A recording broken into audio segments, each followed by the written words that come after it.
金手指竟然只是无限白粥，这有什么用啊？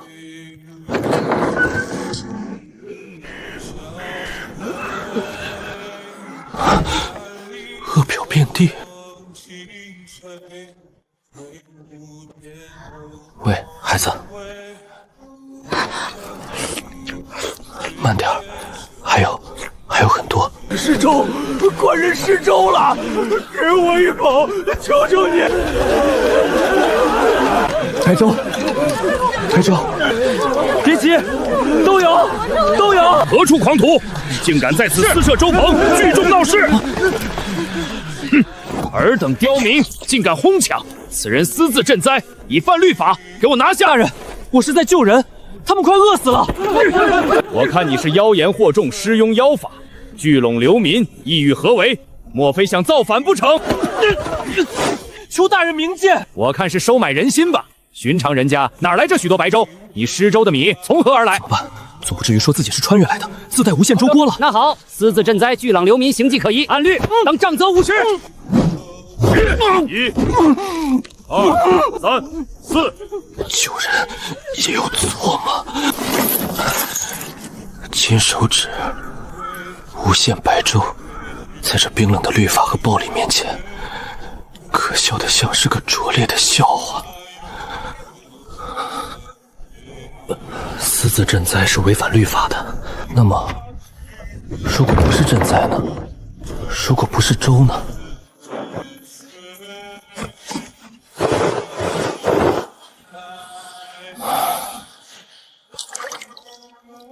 还缺些道具，朱砂是别想了。道长，行好，给口吃的吧。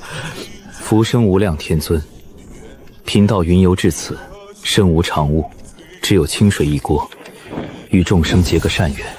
粥是白粥。老人家，你看错了，哪来的粥啊？私自赈灾是违反律法的，这话可不敢乱说啊。此乃贫道以3昧真火煅烧的符水，内含天尊法力，可暂缓积习之苦。您再好好看看，这是什么？符水，真有道长在此施符水。此乃符水，非粥也，慎言律法。道长功德无量，天尊保佑，您这大恩大为报啊！我等日后日子好了，一定给您立长生牌位，早晚一炷香，求天尊保佑您仙福永享。对，请道长留下尊位号，我等也好日夜供奉。不必了，贫道云游四方，随缘而行。道长慈悲，救苦救难，这等恩德岂能无号？不如就叫大贤良师吧。大贤良师。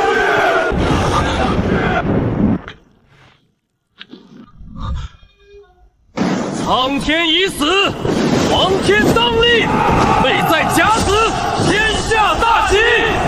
原来我竟然是张角。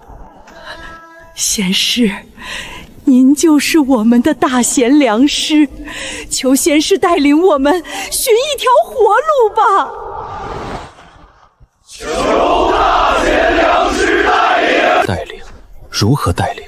带领他们去冲击县府，去攻打郡城，然后像历史上记载的那样，被皇甫双诸军们轻易碾碎，化为史书上冰冷的数字和后人谈论的农民起义的局限性。如果我拒绝，意味着立刻失去与这群难民们刚刚建立的脆弱信任，他们会瞬间堕入绝望，甚至可能因为失望而转化为愤怒。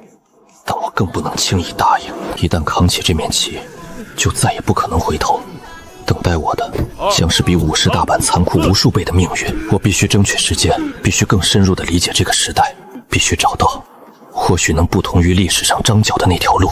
天尊垂怜赐下法旨，然时机未至，皇天未显，无需静修感悟天意，尔等可暂居此地，互济互助。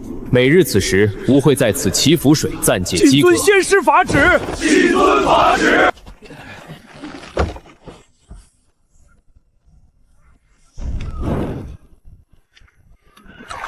光靠施粥根本无法从根本上解决问题。如今流民越聚越多，粮食压力越来越大。虽然我的粥是无限的，但锅和分发能力是有限的，而且如此显眼的一个流民聚集点，迟早会再次引来官府的注意。下一次恐怕就不是50大板能了事的了。我还需要土地，需要种子，需要安全的住所，需要能够自保的力量，但这些都不是无限白粥能够直接变出来的。孙老，有事但说无妨。县师，大家心里都没底。浮水虽好，可终究不是长久之计。眼看天气要转凉，这窝棚挡住风寒，而且总有些人手脚不干净，为了一口吃的偷抢殴斗之事。还有，近来有些生面孔混进来，不像逃荒的，倒像是探子儿。是官府还是其他势力的？孙老，你可知这副偏僻可有用，又能稍作防守上古荒地？往南30里，好像有一处叫野人谷的地方，听说地势险要，里面好像还有条小溪，只是听说有瘴气，还有狼虫虎豹，没人敢去。野人谷，看来是时候要开始考虑转移，考虑建立一个更隐蔽、更可持续的基地。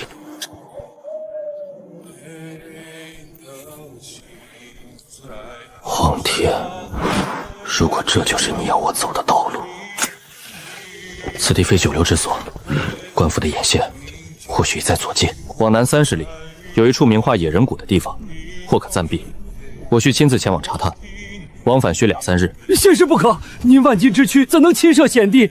况且山中瘴郁猛兽，我必须去，唯有亲眼所见，方能决断。我不在其间，浮水之事，我提前将大量白粥变出，冷却后切成块状，称之为固形符或干粮符。你们每日定量分发，只需用热水化开即可食用。老汉记下了。虽然口感味道差了许多，但至少能维持生存。切记，此乃天尊所赐法食，非凡物，不可多食，亦不可私藏。心诚则灵。留下吃食和钱财。此乃天尊法旨，此尔等食，速速退去。走。县师，那真是法旨？是能活命的东西罢了。快走吧。瘴气，仔细蒙住。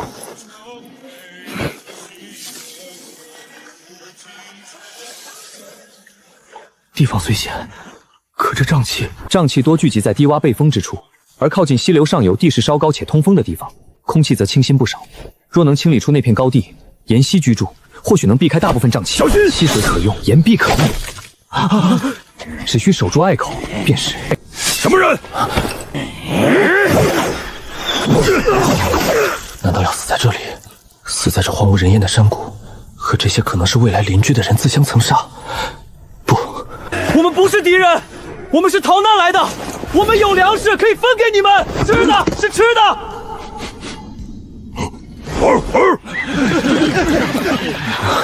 看来这些人也是活不下去逃进山的，靠打猎采集为生，时常挨饿，也对谷中的瘴气无可奈何，死了不少人。我们有很多这样的食物，外面还有更多人想进来一起住，可以分享食物。看来那片高地可以住，低处不行。县师，那些人信不过，真要带大家进来，得防着。人心有时比瘴疠和猛兽更难测。县师，你可回来了，出事了！怎么回事？有人偷藏法食，被发现了还不认，煽动了好几个人闹事，说县师您用妖法骗人，那根本不是符水，分明就是刷锅水。去看看。老不死的，藏起来想独吞，什么狗屁法食，就是粥，老子尝过了，就是米味儿。那妖道肯定把粮食都藏起来了，用这点玩意儿糊弄我们，把他交出来，把粮食交出来！你们在找我？妖道，你来的正好，说，你把真的粮食藏哪儿了？用这些破玩意儿糊弄鬼呢？这分明就是粥！看，大家看，这不是粥是什么？哪来的什么狗屁符水？他就是个骗子！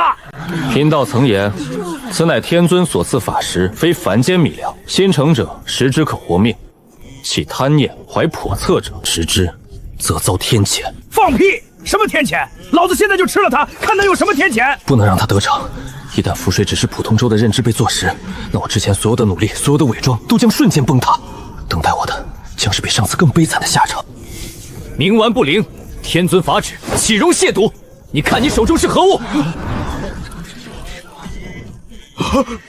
虫，有虫！是妖法，他真的下了咒！天谴，是天谴！贪念炽盛，亵渎法时，邪虫实体，此乃小成。若再执迷不悟，仙师饶命！仙师饶命！是小人朱由蒙了心，小人再也不敢了。求仙师收回法术，饶小人一命。饥荒之年，生死一线，天尊垂怜赐下法时，非为让你等争抢斗狠，滋生恶念。今日之事，皆因贪欲而起，罚你等几人3日之内不得领取法时，以儆效尤。若再有下次，休怪天尊无情。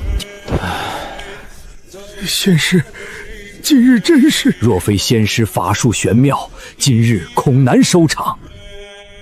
仙师，那虫子非常之时，行非常之法。人心若鬼，有时需借鬼神之名以镇之。属下明白。仙师，又是好几个娃，不是饿的，是虚的，喂粥水也吐，眼看就……若是有些米汤面糊，或是能找些羊奶马奶。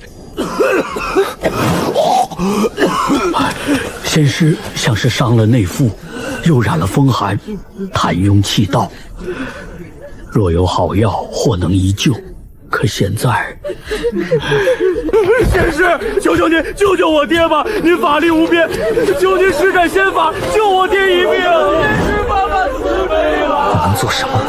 我的法力只有白粥，不懂医术，更没有药材。拒绝。看着这个老人死去，那刚刚建立的威信将瞬间崩塌。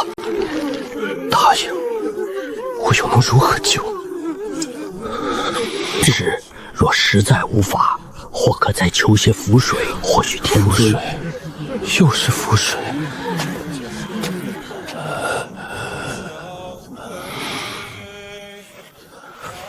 画什么？画什么能救命？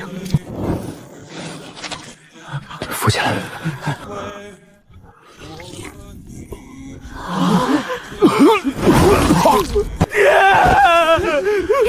连仙师都不行了。原来这就是张角的符水咒说以疗病。现在看来，他治不好病，救不了命。他只是在人饿死之前，给一个体面的借口，需将最善变、最不可靠的东西厚葬吧。仙师，这不是您的错。我知道，但我利用了他们的相信，而我给不了他们真正需要的。孙老汉说的对，这不是长久之计。野人谷必须去，哪怕有瘴气、有野人，也比在这里眼睁睁看着他们要么死于疾病，要么死于律法，要么死于彼此争斗要好。去，悄悄将孙老汉和李郎中叫来，收拾东西，能带的都带上，通知下去，明日寅时动身前往新地。只说天尊起誓，此地气数已尽，需前往福地。若有不愿者，这天寒地冻的，我意已决，去准备吧。天尊启示，此地气数已尽，需前往福地。若有不愿者，不必强求。先生，五哥，不好了，外面来了好多火把，是官兵把我们围住了。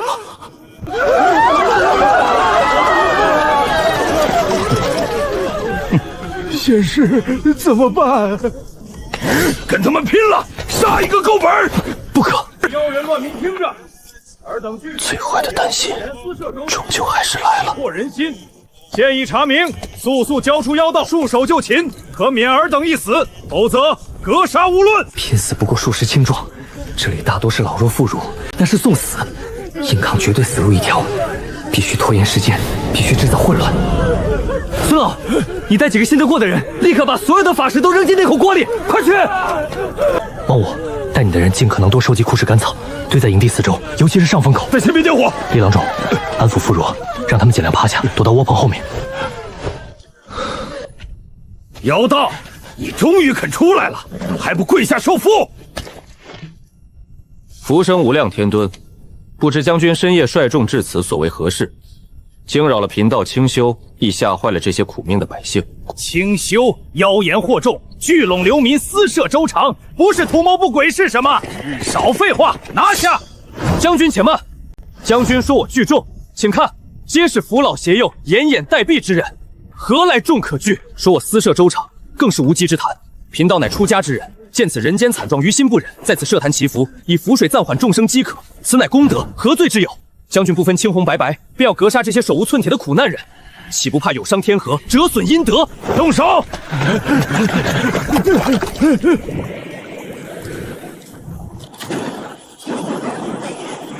黄武、天火，前信重重，护持法坛。天尊降怒，烈焰焚血。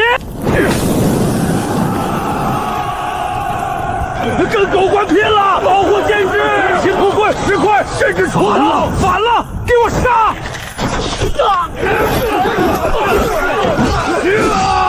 停手！都停手！仙士，快走！后山，从后山走！跟上！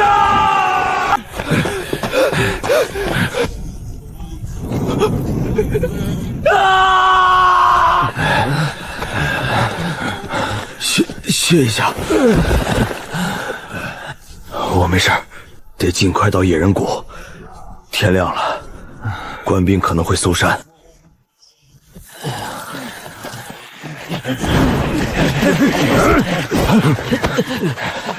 我们逃难来这里躲一躲，没有恶意。出来！仙师，我们接下来怎么办？王武，你觉得那黄金为何要反？活不下去了吧？官府不给活路，豪强欺压，像赵四那样的人会越来越多，要么等死，要么拼命。是啊，活不下去，我们不能一直躲在这里，靠别人的施舍和这点粥苟活。外面还有更多像我们之前一样的人，他们需要一条活路。野人谷不应该只是一个避难所。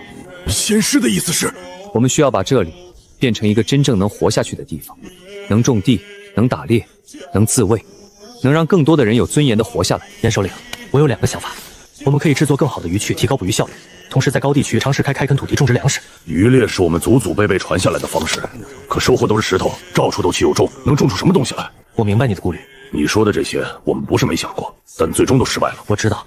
王武，你带几个人，按照我画的这个样子，用藤蔓和柔韧的枝条试着编几个鱼笼。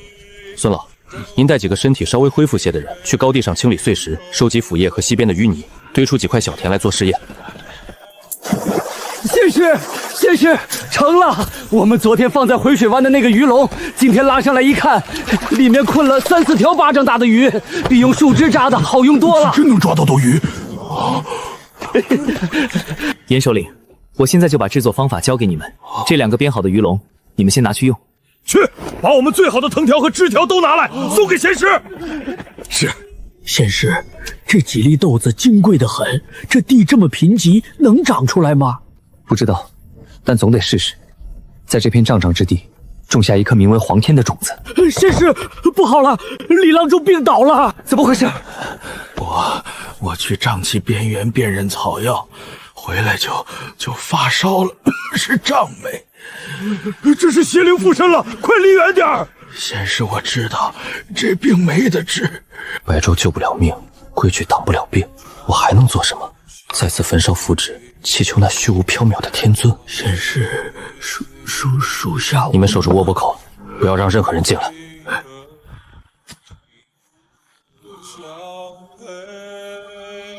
不要再吃白粥了，药退烧、解毒、治疗疟疾。这是粥，怎么带着一点青色，还有草木的味道？我的能力似乎发生了一丝变化，是因为这次我强烈的意愿和精锐的意念指向，还是因为这山谷本身有什么特殊？仙师，李郎中他缓过来了。仙师竟然连可怕的瘴蜜都能治，莫非我的能力并非一成不变？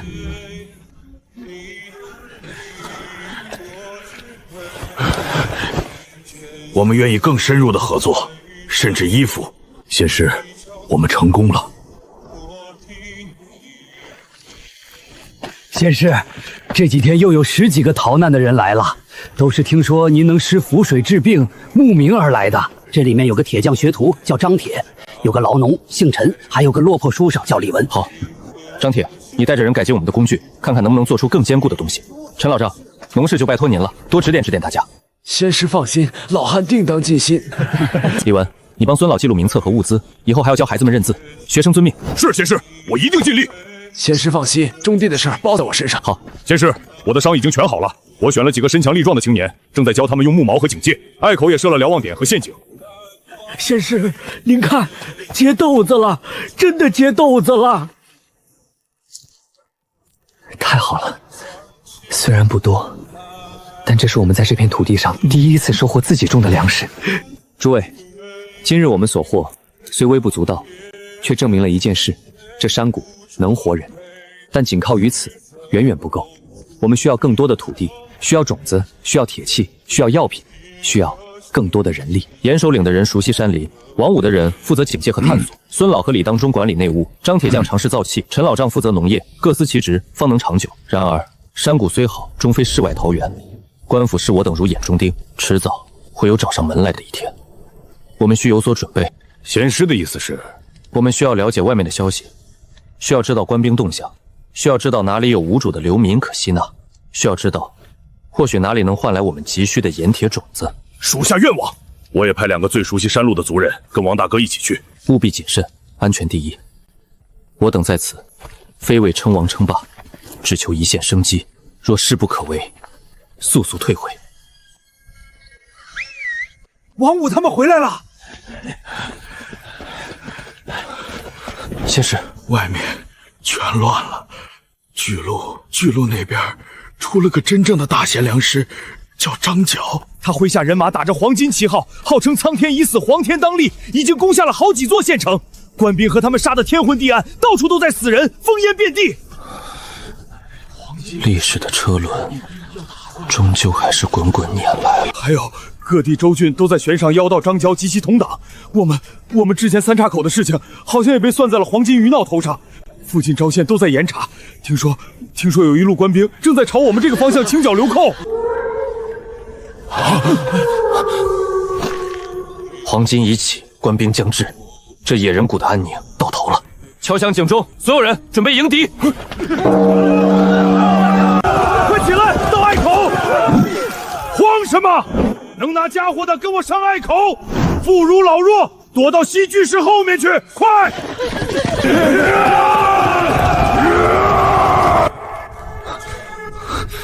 孙老，带人把所有的法师和清水搬到后面去。李郎中，准备好伤药，快！快，用之前准备好的10块木桩堵塞通道。弓，他们有弓！低头找掩护。先师，怎么办？他们攻上来，我们肯定守不住。硬守，绝对是死路一条。怎么办？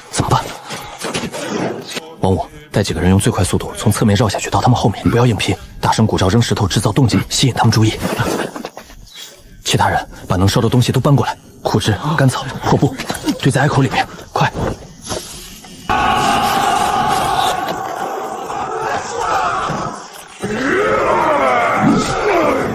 后面有埋伏，入击了！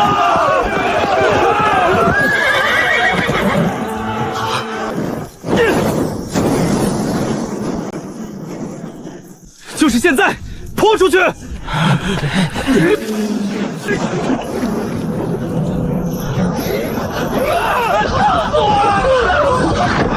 有法！我的眼睛啊！杀死我！有法！我的眼睛！扔石头，砸！快跑！撤退！快撤退！有妖法！我们赢了！先师万岁！天尊庇佑！先师，我们守住了。清点伤亡，加固防御，他们可能还会回来。苍天已死。这是黄金的口号。外面的世道、皇帝、官府、豪强，他们的天已经死了。他们不给咱们活路，但咱们不能死。咱们在这谷里流了汗，流了血，种下了这点豆子，这就是咱们的天，是咱们自己挣来的活路。从今日起，这谷不叫野人谷，就叫黄天谷。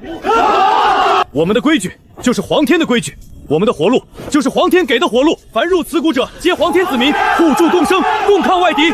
黄天谷，先师良师，大贤良师。这一刻起，我我再也无法回头。从今天起，我们这个山谷就叫黄天谷。仙师，清点完了，我们这边战死3人，受伤8人，其中2个伤得很重。李郎中带着几个妇人正在照料，草药已经快用完了。官兵那边留下了5具尸体，还有7把断刀、3把长矛，以及一副完好的皮甲，就这些了。把战死的兄弟好好安葬。皮甲我已经给隘口最高处的瞭望哨了，他看得最远，最需要防护。你那边怎么样？我已经让黄天力士们加倍训练，另外所有人轮班加固隘口，正在挖更多的陷坑、埋尖木、做巨马，至少要让官兵再来的时候付不出上次那样小的代价。辛苦了。仙师，您看，我们沿着溪流往上又开了12块梯田，就是种子实在太少了，只能到处挖那些看着能吃的野草根、野快增，试着种下去。那几株豆子，大家都当成宝贝一样，每天都有人过来看看，长了几片叶子，开了几朵花，比照看自己孩子还上心。陈老张，从今天起，您就是我们黄天谷的农师，所有农事都由您说了算。粮食是我们的命根子。仙师放心，老臣就是拼了这条老命，也一定让大家能吃上自己种的粮食。仙师，您看，这把锄头比之前的结实多了，我把那些缴获的破刀断锤都熔了，一点点锻打出来的。很好，有了好工具，看口土地就能快很多。还能做更多的矛头镰刀吗？能，就是铁料太少了。我每天都带着人在山谷里转，看看能不能找到铁矿石。要是能找到铁矿，我们就不用这么紧巴巴的了。注意安全。仙师，这是这10天的物资账目，每日消耗法石3斗7升，收获渔获52条，野菜127斤，损坏锄头2把，镰刀1把，新增流民4人，都是从南边逃难过来的。是啊，现在每天都有人听说我们黄天谷有仙师庇护，能吃饱饭，冒着危险找过来。李文先生来了之后，账目清楚多了，比我之前用绳子打结强100倍。做得好，这些记录很重要，以后我们的人会越来越多，必须要有规矩。仙师，这是给您的猎物。言，谢谢你。明天开始，让你的族人也跟着陈老张学种地吧。渔猎不稳定，学会种地，以后就不会饿肚子了。我也会让王五教你们做更好的鱼龙。以后核心议事你也一起来，我们是一家人了。以后分配法石，你们部落和我们一样，按人头分，老人和孩子多分半分。我们听仙师的。仙师，出事了！一个新来的流民孩子偷了盐部落晾晒的3块肉干，被他们抓住了，差点打起来。我把人拉开了，孩子被他爹打得半死。人没事吧？皮外伤，但两边的人都憋着气。流民说他们小气，几块肉干而已。盐的人说我们的人手脚不干净，是贼。把两边的家长和首领都叫过来，偷东西不对要罚，但打人也不对，也要道歉。以后再有这种事，先找孙老汉或者我，不许私自动手。告诉所有人，在黄天谷没有流民和野人之分，只有黄天谷的人，谁再敢挑事儿，不管是谁，一律逐出山谷。是。无限白舟的能力依旧是最高机密，但也成了最大的悬疑。每日汲取符水的仪式变得更加庄重和神秘，越来越多的人相信我真有沟通天地无中生有的仙法。这种信仰带来了凝聚力，也带来了距离感。甚至孙老汉、李郎中看我时，眼神都多了几分敬畏疏离，而非最初的亲近。我曾尝试了多次那种带有一丝药性的清粥，可每次都失败了。仙师，盐快没了，能自己熬吗？附近并未发现盐泉或盐矿，即便有，熬制也需大量柴火和特殊器具，非我等所能。外出交易、抢夺成了唯二的选择，无论哪个都意味着巨大的风险。仙师，我们在例行巡逻中，于山谷另一侧更加偏僻、瘴气浓郁的裂隙深处，那人衣衫褴褛，瘦得只剩骨架，浑身布满污垢和奇怪的瘴藓，蜷缩在一个狭小的石洞里，气息严隐。洞壁上还身边散落着几片打磨过的龟青甲和几根烧焦的细木蒿，像是一个巫卜。仙师，身体极度虚弱，瘴气入体又久未进食，能活到现在已是奇迹。尽力救吧。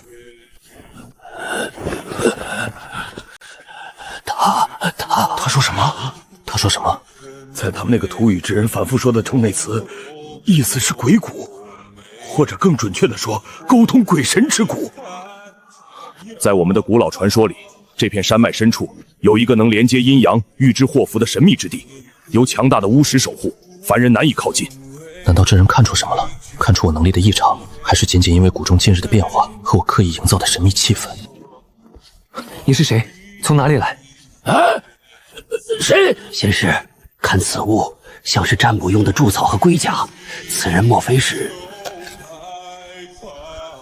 大凶？大凶，厮杀，指向心脏。这是在预言黄天谷将有大难，血流成河，还是另有所指？这个意外闯入者究竟是真的窥见了天机，还是一个故弄玄虚的疯子？他的到来对刚刚站脚跟的黄天谷是福是祸？看来暗流愈发汹涌了，不能让一个来历不明的疯话动摇军心。李郎中，他交给你好生看管。是。如今断言后，劳力抱怨浑身乏力，接着有人出现轻微浮肿，训练中的黄天之士们体力明显下降，动作变得迟滞，必须搞到严，要么换，要么抢。如何换？我们有什么？除了法师，别无长物。难道用舟去换？这显然行不通。白舟无法长途运输，更极易暴露山谷秘密。附近最大的集镇是60里外的黑石寨。黑石寨那里有市集，偶尔有关外来的商队，或许有盐，但路途遥远，且必经之路上有座官兵哨卡，盘查甚严。往东70里有一处小军屯，听说是个转运粮草的中转站。或许屯有盐，但守卫不少，有木闸箭楼。不能硬抢军屯，我们实力未足，一旦硬攻，即便得手，也必招致大军围剿，黄天谷顷刻覆灭。如何智取？唯有智取黑石寨。我们需要一个身份，需要能换取盐的东西。张将头，我们能拿出什么？仙师，咱们打制的多是农具和粗陋兵器，自己用尚且勉强，恐怕都入不了商队伐木，除非能用那天铁。天铁就是这些官造兵器的铁料，比咱们自己炼的生铁好上太多。若是能熔了重成几把像样的腰刀或箭头，或许能值些价钱。但数量太少，那就需要更多天铁。王五，带人再探官兵溃败的那条山路，仔细搜寻，或许还有遗落。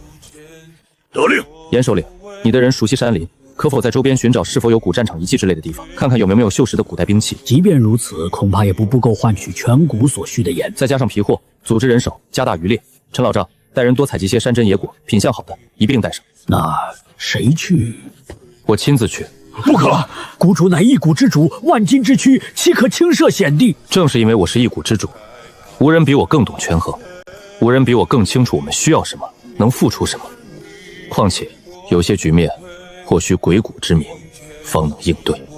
属下愿率力士护卫仙师前往。好，必誓死护卫仙师周全。你挑选5名最精锐的力士，严首领派2名最熟悉路径的向导。好，我们轻装简行，伪装成入山采药猎户，伺机交易，速去速回。我要出谷了。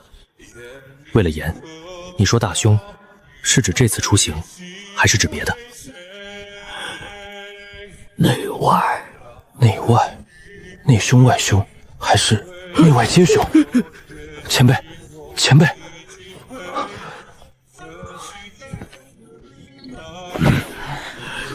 仙师，万事小心。这是备用的伤药和驱瘴丸。是好将。不能从这儿过，从这儿绕，多走1天，能直接到黑石寨后山。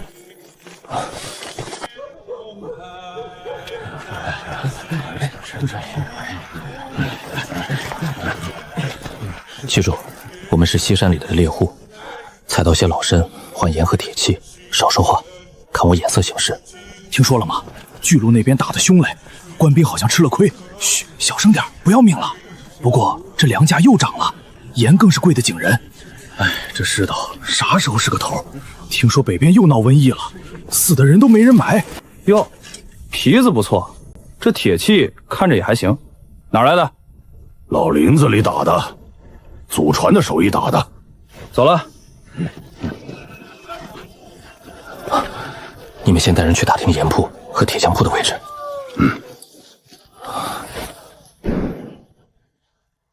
那好像是青草，不会错。虽然干枯变形，但那独特的形态和色泽，与我记忆中治疗疟疾的神药青草素的原植物极其相似。李郎中的瘴疟，盐部落族人对瘴气的恐惧。老板，这个怎么卖？驱蚊的草料，2个铜子1捆。你要这玩意儿后山多的是，没啥用。哦，闻着倒有些特别，我都要了。仙师，打听清楚了，寨里只有一家盐铺，是寨主小舅子开的，盐价高得吓人，而且看人下菜碟，生面孔压价压得狠。铁匠铺倒有2家，收铁器，但价格也给不高。先去铁匠铺。我看看，刀口还行，就是这锻造手法糙了点，这些最多这个数。您给个公道价，日后山里得了好皮货、好山珍，定先往您这儿送。行，看你们是实诚人，就这个价。掌柜的，寨里近来可有什么新鲜事儿？我们久在山里，消息闭塞。听说最近又有一批流民从北边逃过来了。是啊，多亏寨主威名，保一方平安。不知寨主是？我们寨主姓赵，赵黑狮，那可是条好汉，早年也……罢了，你们换完东西早些走吧。近来寨里盘查的紧，生面孔不宜久留。卖什么？掌柜的，买盐。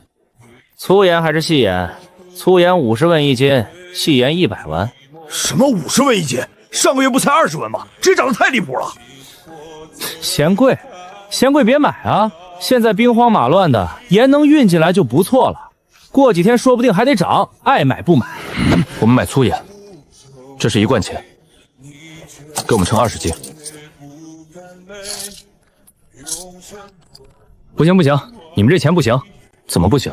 这都是官府铸造的铜钱。你看这枚缺了个角，这枚成色不好，铜太少，还有这几枚磨损的太厉害了。这样的钱我们不收。胡说八道！这些钱在别的地方都能用，怎么到你这儿就不行了？别的地方是别的地方，我们盐铺就这规矩，要么换好钱来，要么这些钱只能按8成算。8成，那我们只能买16斤了。16斤就不错了，要不要？不要就赶紧走，别耽误我做生意。好，就按你说的，称吧。掌柜的，你这秤不对吧？明显不够16斤。怎么不够？我这秤是官府校准的，准得很。你懂不懂秤啊？不懂别瞎说。你这秤砣都压到最外面了，最多只有12斤，你克扣斤两。你说谁克扣斤两？买不起就别买，滚出去！再敢胡说八道，我叫官差来抓你们这些黄金鱼脑！把盐给我们。我们走。欺人太甚！这点盐确实是杯水车薪，难道真要冒险去抢那处小军屯？让开！让开！让开！又是哪个不开眼得罪赵阎王的？听说是个外边来的书生，想在寨里宣扬什么黄天之道，被逮住了。找死啊！这是。1、2、3，竟然是那个小丽，她怎么会在这里？还成了宣扬黄天之道的囚犯？他为何会在此？他宣扬黄天之道是真心投奔，还是另有所图？他是如何知道我可能在此处的？还是巧合？王旭认得我，一旦王旭开口招供，我以及整个黄天谷都将面临灭顶之灾。救人还是立刻撤离？仙师，您怎么了？那人跟上他们，弄清楚他们把他关在哪里，小心不要暴露。无论他是敌是友，他知道我底细，绝不能留在黑石寨的人手里。打听清楚了，寨子西边有个石屋，原是仓库，现在当了牢房，守卫4个，2个在门口，2个在里面，换岗在此时。王旭关在里面，8九不离十，看到寨丁送饭进去。救风险极大，一旦暴露，全队乃至整个黄天谷都可能被牵连。不救，王旭一旦熬心不过招认出我，后果同样不堪设想。此时动手，王五，你带2人解决门口守卫，要快要安静。我带1人进去救人，其余人在外接应。若有变故，以哨声为号，立刻撤离，不必管我们。仙师，太危险，我去救人。你目标太大，容易惊动更多人。我身形更像寻常寨民，或许能蒙混片刻。这是命令。属下遵命。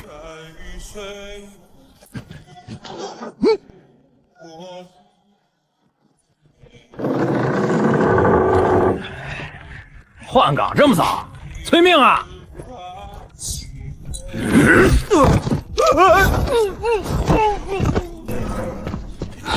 又要用刑吗？来吧，我什么都不会说。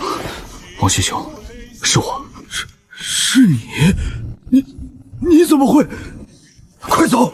这是个圈套，他们故意放松守卫，就是想调出你的同党。果然，要走一起走。告诉我怎么回事？你怎么会在这里？还宣扬皇天？我放你走后，心中不安，又钦佩你为人，便辞了差事，想寻你。后来听闻三岔口反案，官府定性为皇间妖人作乱，我不信你会是乱党。一路打听，隐约听说这黑石寨附近有浮水救人的传闻，便想来碰碰运气。谁知刚试探着问了几句，就被当作黄金细作抓了起来。他们逼问我你的下落，我抵死未言，但他们似乎认定我知道些什么，故意设局。暴露了，冲出去！果然钓到大鱼了，都给老子拿下，死活不论，护住仙师！狗水了，两旁狗水了，快救火啊！冲！是那个卜士，他怎么会在这里？火是他放的。愣着干什么？不想死就跟上！你们到底是谁？我们是黄天谷的人。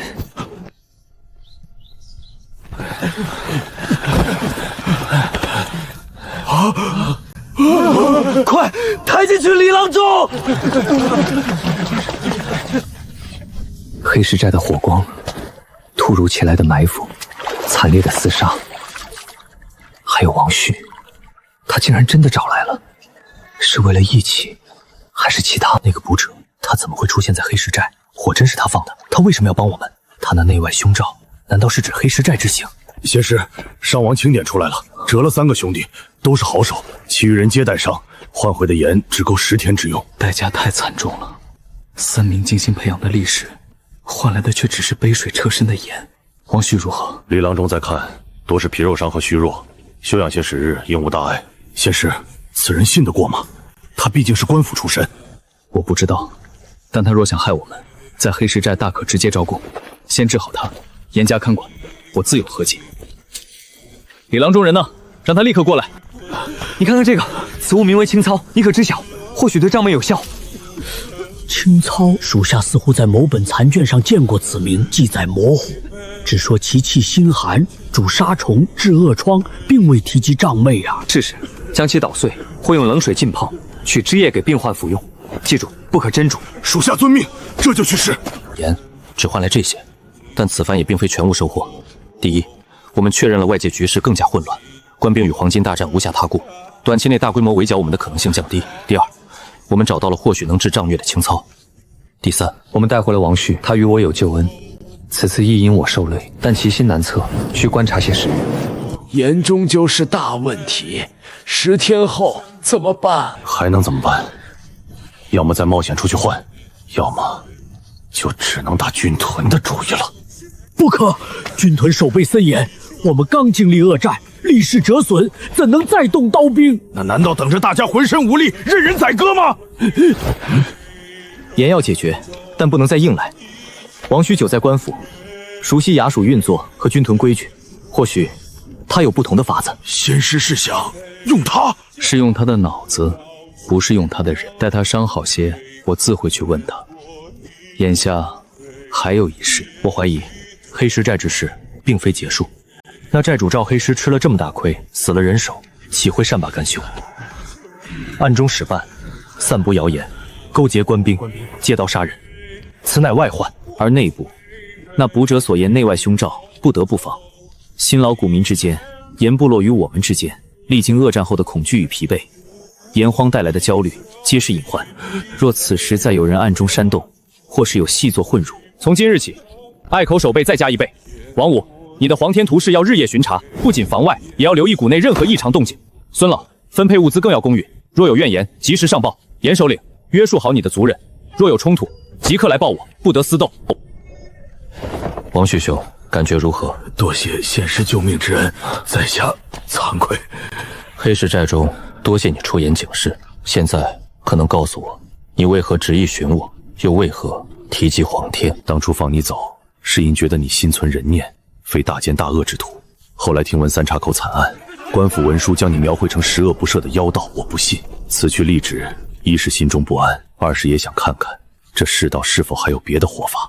一路行来，所见皆是恶殍遍地，官吏腐败，豪强横行。巨鹿张角登高一呼，应者云集。非因他真有撒豆成兵之能，实因这苍天早已腐朽不堪，令人活不下去了。我至黑石寨附近，听闻有浮水救人的仙师，便疑是你。我想问问你，你那日的善心可还依旧？你这黄天与那张角的黄天可有不同？我的黄天不要改朝换代，不要尸山血海，只要在这谷中给这些无路可走的人一碗粥，一块田，一个能活下去的规矩。但现在我们遇到了难关，盐快断了，你知道这意味着什么？我们也缺铁，缺药一切。外面有黑石寨这样的恶虎环伺，内部也人心浮动。王岁兄，你久在宫门，熟悉事情，依你看，我们这黄天该如何走下去？盐或有一法，可暂解燃眉之急，但需冒险。黑石寨盐价高昂，皆因盐铁官营层层盘剥。但我知道有一条隐秘小道可通邻郡，那里私盐泛滥，价格低廉许多。只是路途更远，且需经过几处险处。私盐，这确实是条路子。至于内部，仙师以浮水仙法聚拢人心，虽有效，然终非长久之计。一生一句，亦已被煽动。譬如那西边石刻，可命那书生抄录多份，由识字的或许可称宣讲史，于众人劳作之余，宣讲规矩之用意，章程之缘由。再譬如组建黄天历，虽是良策，想袍皆应明文公示，以示公允，避免私心。王旭此人果然不凡，他对基层治理的理解远超这个时代大多数浑浑噩噩的官吏。此人若真心想助，无疑是雪中送炭；但若包藏祸心，其危害也将更大。王某已是无家可归之身，蒙仙师再次搭救，苟延残喘。所言若有一丝可用之处，但凭仙师驱策。若仙师不信，王某亦可即刻离去，绝不累及及黄天谷。王旭兄好生休养，你所言之事我会仔细斟酌。待你伤愈，谷中规矩宣讲之事，便劳你多费心了。必不负所托。这黄天之路，果然步步惊心。王旭的提议风险太大，需要对路径、接头人乃至王旭本人有更深的评估。你派出最机敏的向导，沿着王旭描述的那条隐秘小路进行前期勘探，不求抵达，只求确认路径存在并评估风险。是。今日叫你们三人来，正是为了明示规矩一事。孙老熟悉谷中大小事务，李文通文墨，王旭思路清晰，善言辞。你们三人合力，把西边的规矩用最浅白的话写清楚，每条都要讲明白为什么这么定。仙师，您带回来的青草，我按照冷水进取的法子，尝试着给2个病情最重的、患有类似瘴魅症状的盐部落族人服用。几天后，那2人的寒热症状竟然真的明显减轻了。路是真的，但有狼群，更可怕的是有人熊。张哥他为了引开，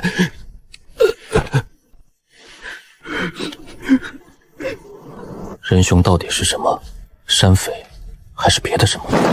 仙师，完了，全完了，盐没了，一粒都没有了。我知道了。都给我打起精神来，再练一组刺激。王大哥，实在没力气了，浑身发软，头也晕得厉害。又中了，这已经是第3个了。盐是力气的根本，没有盐，人就会浑身无力，身体浮肿，连走路都困难，更别说训练和干活了。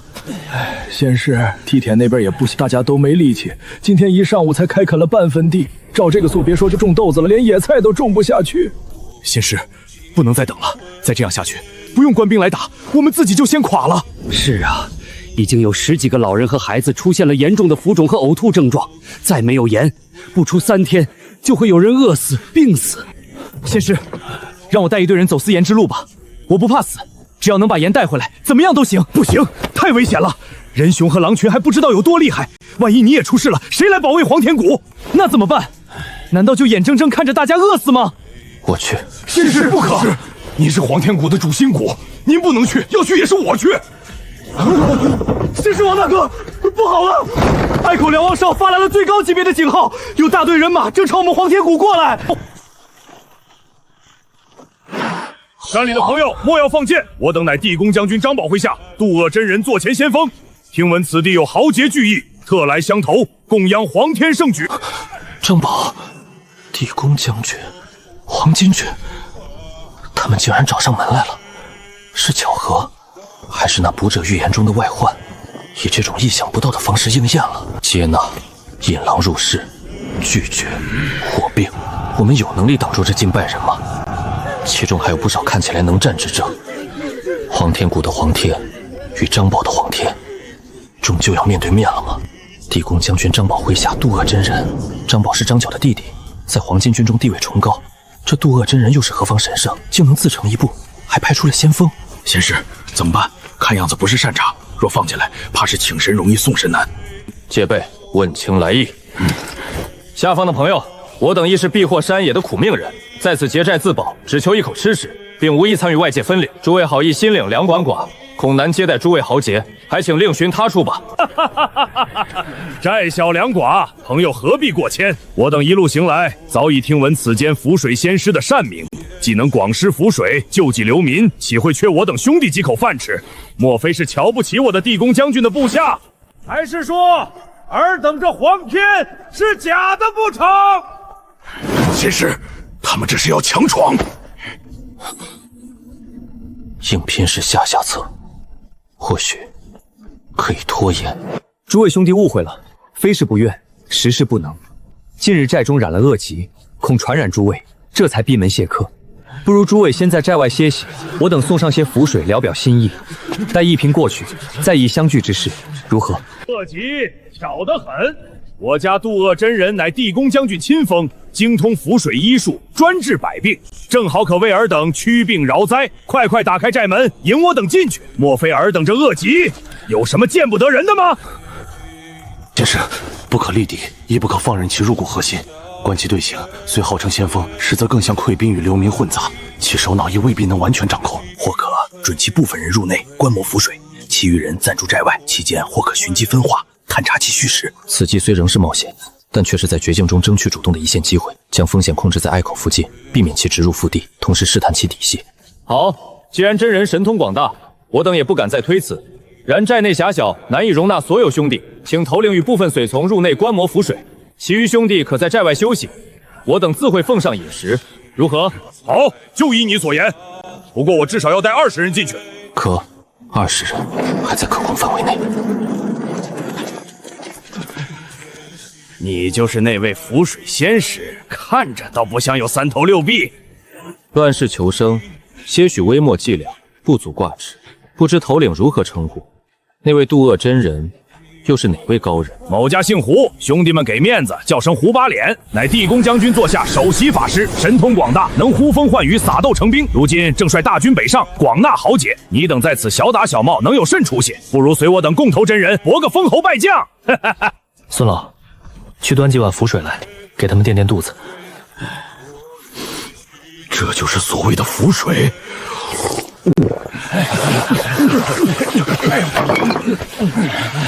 这20人虽然凶悍，但吃相狼狈，显然也是饥一顿饱一顿。装备更是杂乱，刀枪锈蚀，皮甲破损，与正规官兵相去甚远，更像是裹挟了大量流民的乌合之众。王旭的判断可能是对的，这更像是一股溃兵或地方性的黄金分支，打着张豹老的旗号扩张势力。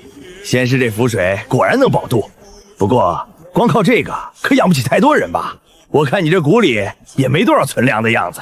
胡头领明鉴，确实艰难，所以才闭门自守，不敢招惹是非。乱世之中想独善其身，做梦！要么被人吞了，要么就得出去吞别人。我看你这地方不错，易守难攻，不如这样，你我就此合为一家。你负责弄粮弄符水，我带兄弟们负责打杀，有渡恶真人做靠山，占了这方圆百里，岂不快活？要直接翻面吗？门外还有7、80人，还是虚与委蛇。仙师，胡哥，外面又来了好多人，打着官军的旗号，已经把山下那帮人围住了。有埋伏，是你勾结官府！放屁！我们若勾结官府，还会让你们进来？仙师，看清楚了，是郡里的官兵，人数不少，至少200人，带队的像是那个黑石寨的寨主赵黑山。赵黑山，他竟然勾结了官兵，尾随这伙黄金杀过来了。他是想来个一石二鸟，既能剿灭黄金余孽，又能顺便报复黄天谷。好个赵黑石，好个毒计！现在怎么办？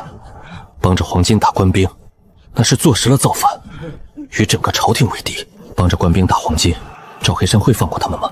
只怕清算完黄金，下一个就是黄天谷。坐山观虎斗，无论哪边胜出，下一个目标都是黄天谷。那卜者的大凶预言，以这种最糟糕的方式彻底应验了，内外皆敌，真正的绝境。胡头领，如今你我皆在死地，想活命就信我一次。你想怎样？合兵，先击退山下官兵。什么？和你们这些……没有选择，官兵若胜，你我都得死。唯有合力杀退他们，才有一线生机。我黄天谷熟悉地形，可从侧翼突击。你带你的人正面顶住，这是我们唯一的活路。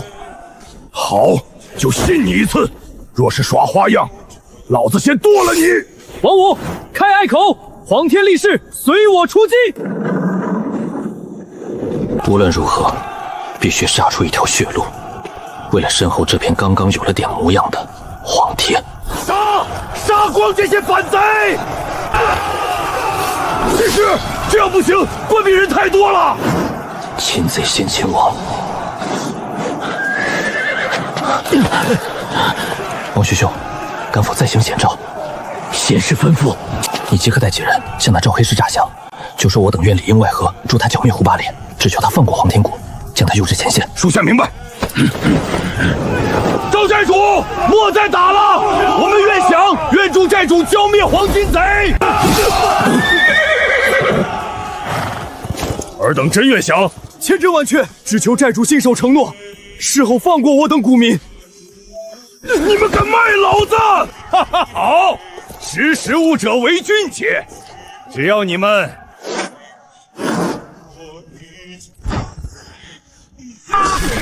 埋伏，就是现在！杀！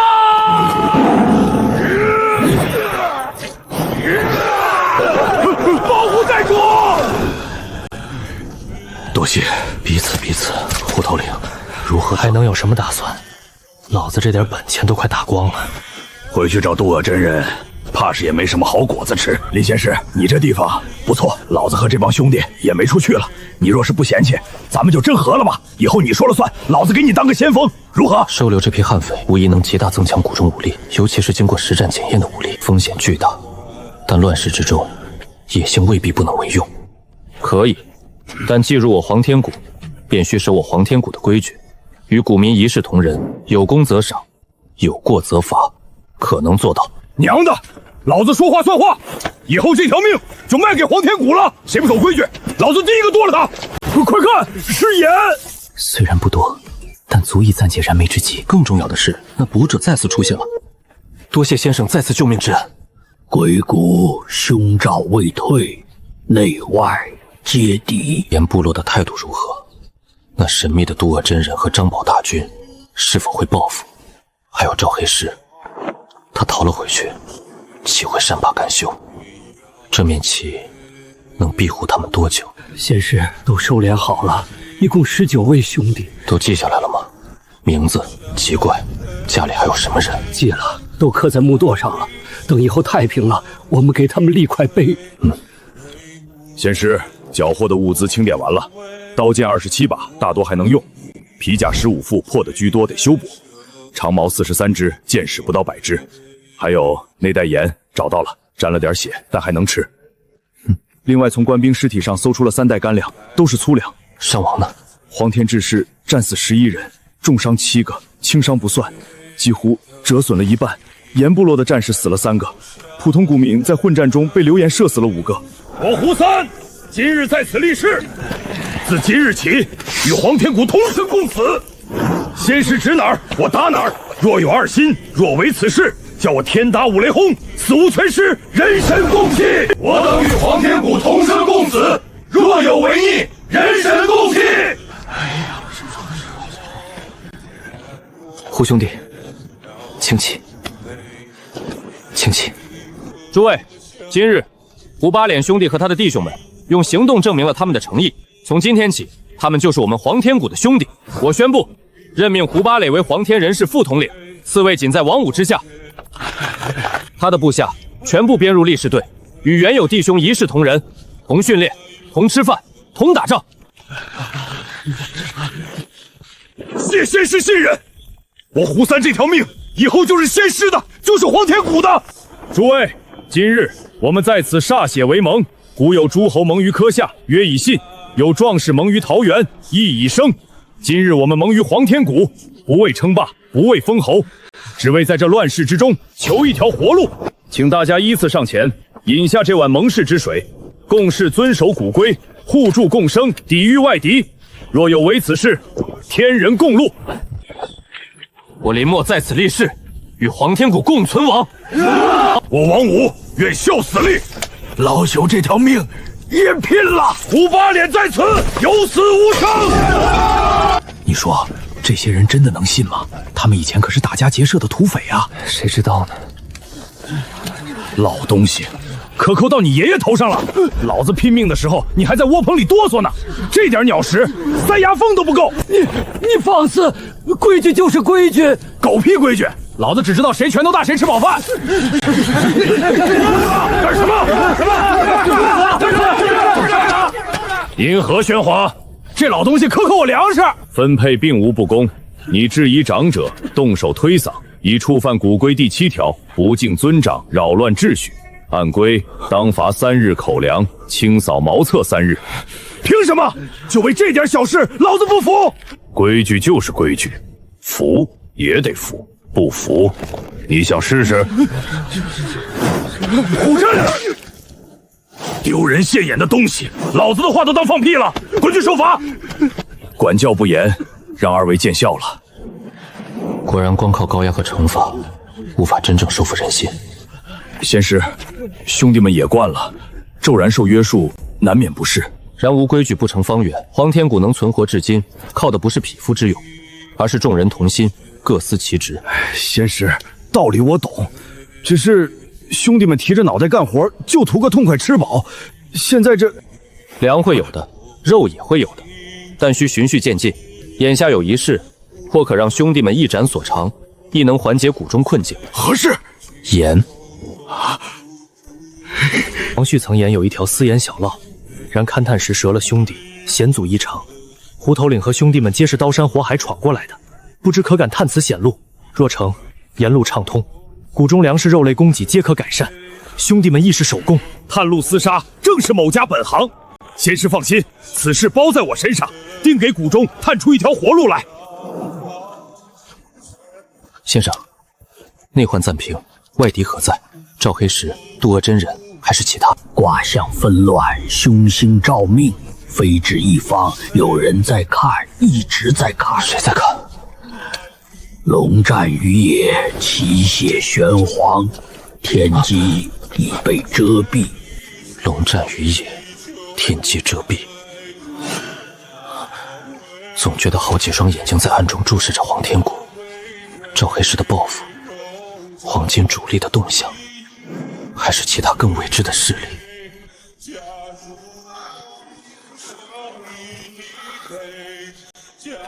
就靠你们了。仙师，您说他们能顺利找到盐贩子吗？那条路那么险。胡八连走南闯北多年，经验丰富，他既然敢接这个差事，就有几分把握。我们能做的就是守好家，等他们回来。仙师放心，隘口这边我亲自盯着，绝不会出任何差错。仙师，第10天了，胡八脸他们还没回来。再等等，可能路上遇到什么事耽误了。可是我们给他们准备的干粮只够10天的呀。仙师，第10天了，还是没有消息，一点动静都没有。不会出什么事了吧？那条路那么险，还有狼群和人熊。都慌什么？胡老大他既然自有天相，说不定明天就回来了。大家都回去干活，该干什么干什么。明天太阳升起之前，我会给大家一个说法。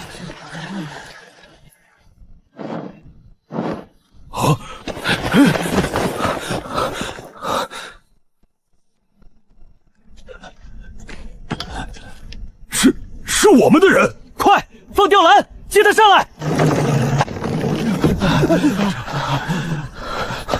水！仙师五哥，胡头领他们死了，都死了。怎么么回事？慢慢说。路是有的，很险，过了狼谷，快到那4岩寨子了。可是我们遇到了人熊，不是熊，是人，穿着兽皮，比熊还壮，刀枪不入。胡头领砍了他一刀，直冒液晶，他一把就被撕碎了。他们从山里冲出来，好多，见人就杀，吃人，他们吃人。胡头领带我们断后，让我跑，回来报信儿。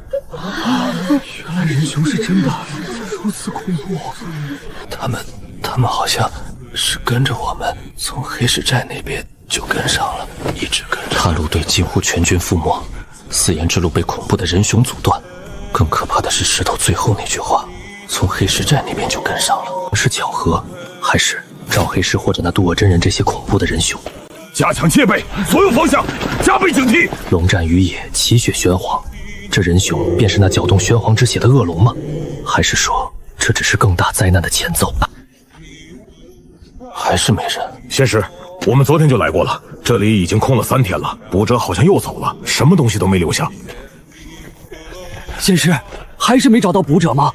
又消失了，和上次一样，人间蒸发。唉，这卜师也是神出鬼没，偏偏在这个时候找不到人。没事，让王我再加强下巡逻，特别是晚上，不能有任何松懈。我这就去说。李郎中，快开门，出事了！怎么了？大半夜的，我们部落的几个孩子下午在下游浅滩玩水，回来就都不对劲了，上吐下泻的，还浑身发冷。快带我去看看。仙师，李郎中，您可来了，快救救孩子们！怎么回事？喝了药一点用都没有，他们烧得更厉害了，还拉个不停，都脱水了。最小的那个丫头已经昏迷不醒了。仙师，李郎中，我家媳妇儿也病了，和孩子们一样上吐下泻的。我家婆婆也是，还有隔壁的二丫，他们昨天都在下游洗衣服来着。怎么会这样？一下子这么多人都病了？仙师，不是疫病，是毒，有人在水里下了毒。下毒？确定？确定。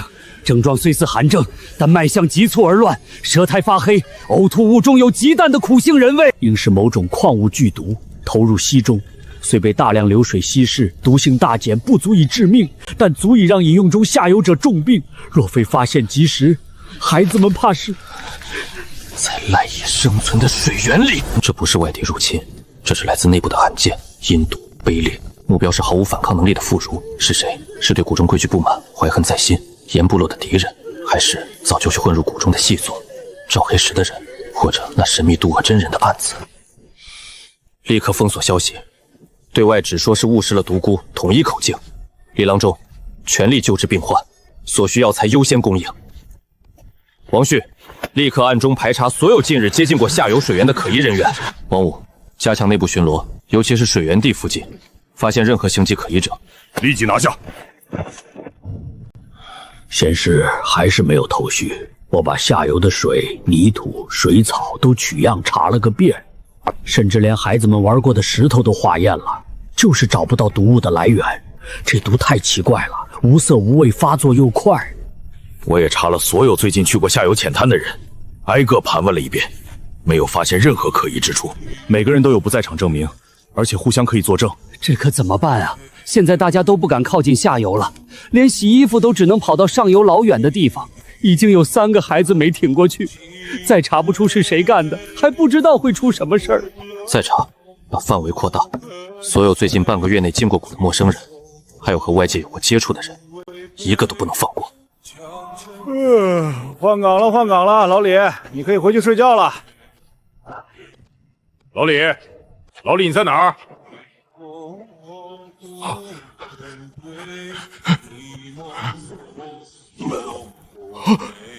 来人啊！出事了！粮仓出事了！和之前那些人的症状一模一样，也是手下血高肉出。封锁整个粮仓，不许任何人靠近，检查所有粮食。王大哥，仙师，你看这块肉干不对劲，颜色发黑，还有一股怪味儿。没错，就是这个，上面有毒。我的天，有人在粮仓里投毒，这要是没发现，全谷的人都得被毒死啊！粮仓位置隐蔽，而且我们的换岗时间只有核心几个人知道，外人根本不可能摸进来，还能准确地找到肉干存放的地方。内奸，一定有内奸。肯定是他们干的，他们以前就是土匪，心狠手辣，什么事儿做不出来。就是，说不定他们早就和外面的官兵勾结好了，想里应外合灭了黄天谷。放屁！我们老大都发了血誓了，和黄天谷同生共死，你们别血口喷人！谁知道你们发的誓算不数？说不定就是你们故意演的一场戏。我看你是找打！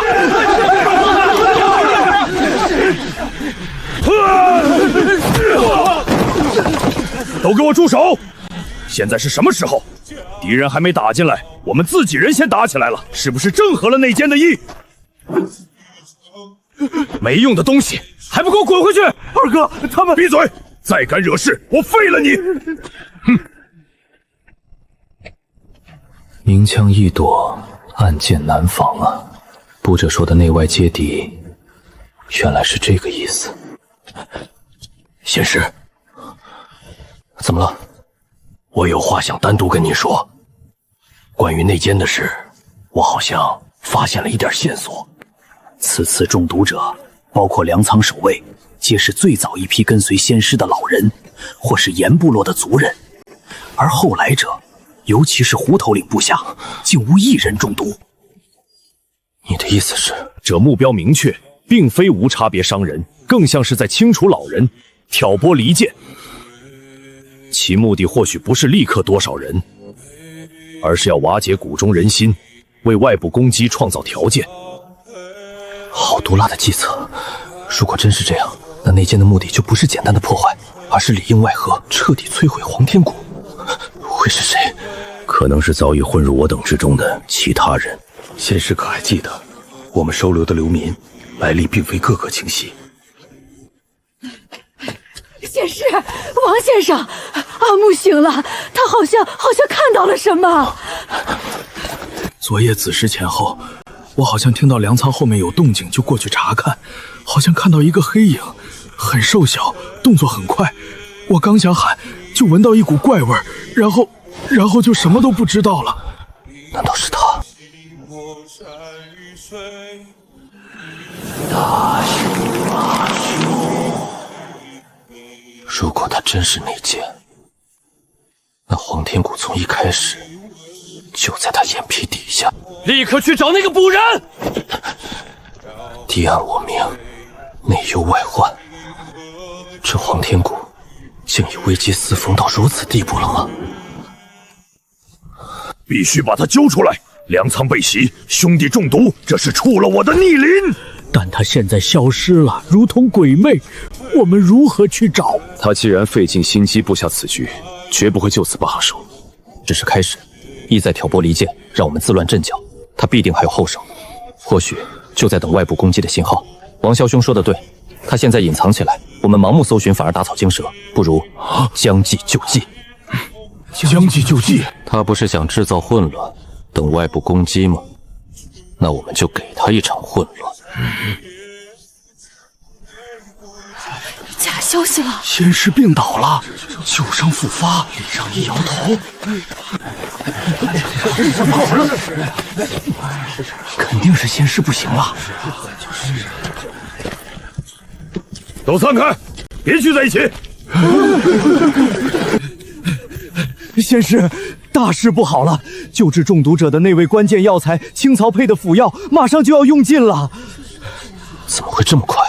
这次中毒的人太多了，用量比预想的大了3倍。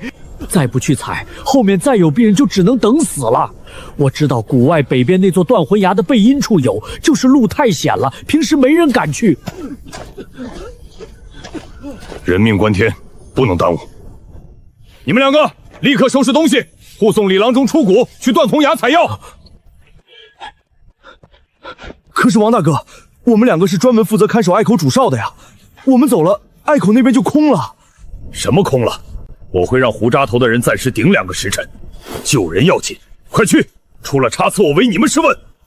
是，王大哥。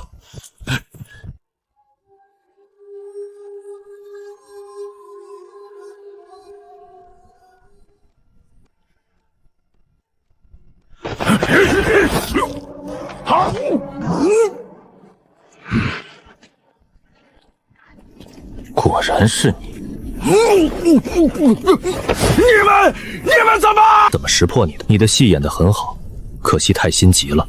你的目标太过刻意，反而暴露了你的目的并非杀人，而是为外部攻击制造条件。你自以为得计，却不知我等早已布下天罗地网，只等你自投罗网。哼！成王败寇，要杀便杀。地宫将军和渡恶真人必会为我报仇，踏平你这小小鬼谷。渡恶真人，果然是他派你来的。赵黑石也是你们的人。告诉你也无妨，赵寨主早已投效真人，此次不过是配合老子行事，只可惜没能亲眼看到你们内乱火拼，被真人大军一举歼灭。哈哈，怕了吧？真人法驾已至黑石寨，明日日出之时，便是尔等灰飞烟灭之刻。老子不过先走一步，在下面等你们。最后一丝侥幸破灭，最大的危机并非内奸，而是内奸背后那即将到来的真正的雷霆一击。渡恶真人亲至，大军压境。你那些预言，那些卦象，是真是假？真又如何，假又如何？卦象不过是工具。老子说凶便是凶，说吉便是吉。这乱世渔夫，谁不迷信天性？略施小计，便将你们玩弄于股掌之间。有一卦，或许是真的。龙战于野，其血玄黄，只是这血未必是我黄天谷的血。将他带下去，严加看管。王五，立刻召集所有力士和能战之人。王须、孙老、傅柔准备应急物资，我们准备迎战。得令。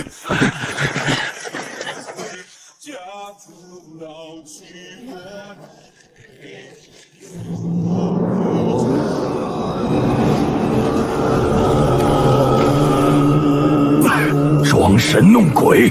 黄天谷的渔民们，尔等受妖道蛊惑，对抗天兵，罪该万死。然上天有好生之德，地宫将军慈悲，真人我亦不忍见尔等尽数化为齑粉。放下兵器，跪地投降，交出妖道林墨，真人可饶尔等不死，甚至引尔等皈依黄天正法，共享太平。要战便战，啰嗦什么？对方并不急于强攻，而是要瓦解我们的斗志。冥顽不灵。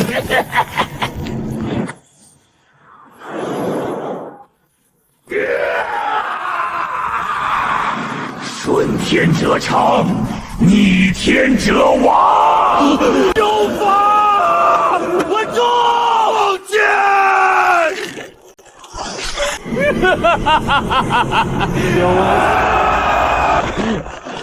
准备迎敌！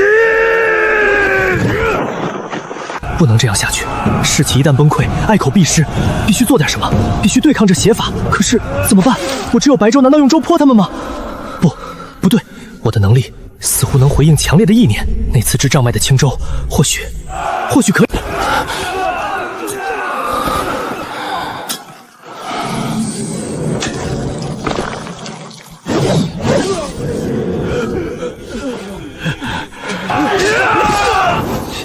城主，我们只是想活下去，我们有什么错？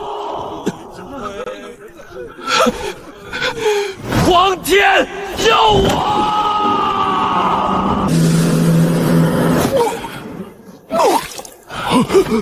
黄天力！黄天力！放！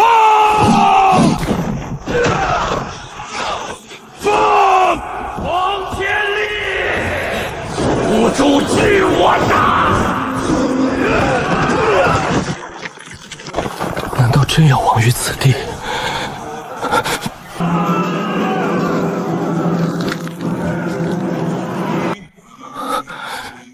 那几粒豆子，黄天二字，他不该是那种席卷天下、尸山血海的狂想，也不该是这种蛊惑人心、操纵生命的邪法。黄天是让卑微者活下去的土地，让生命能扎根，让豆子能发芽的那片土地。是绝望中的一点念想，是黑暗中的一粒微光，是活下去的权利。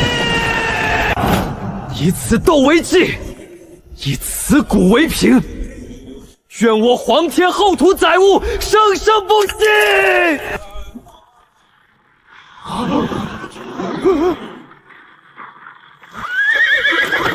地龙翻身！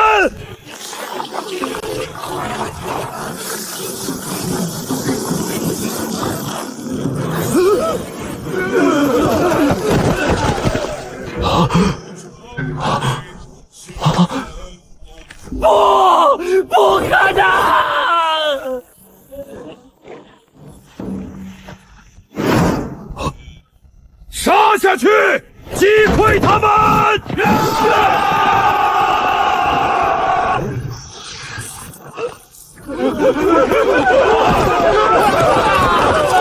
黄天谷守住了。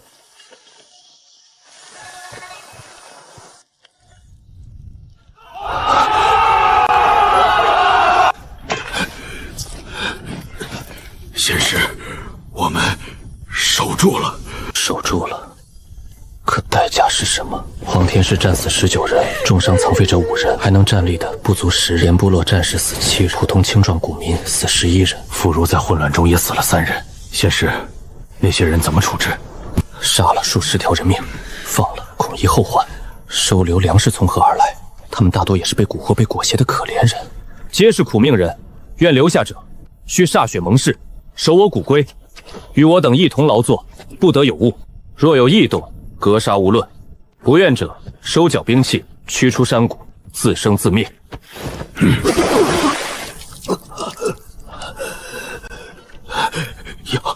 妖道，你用的什么邪法？与你何干？赵黑师逃了，你的大军灰飞烟灭。现在告诉我，张宝主力何在？仁雄又是怎么回事？你说出来，我可让你死得痛快些。想知道，偏不告诉你，你们都得死！地宫将军大军不日几步，还有那些山鬼，他们会找到这里，吃掉你们所有人。我在下面等你们。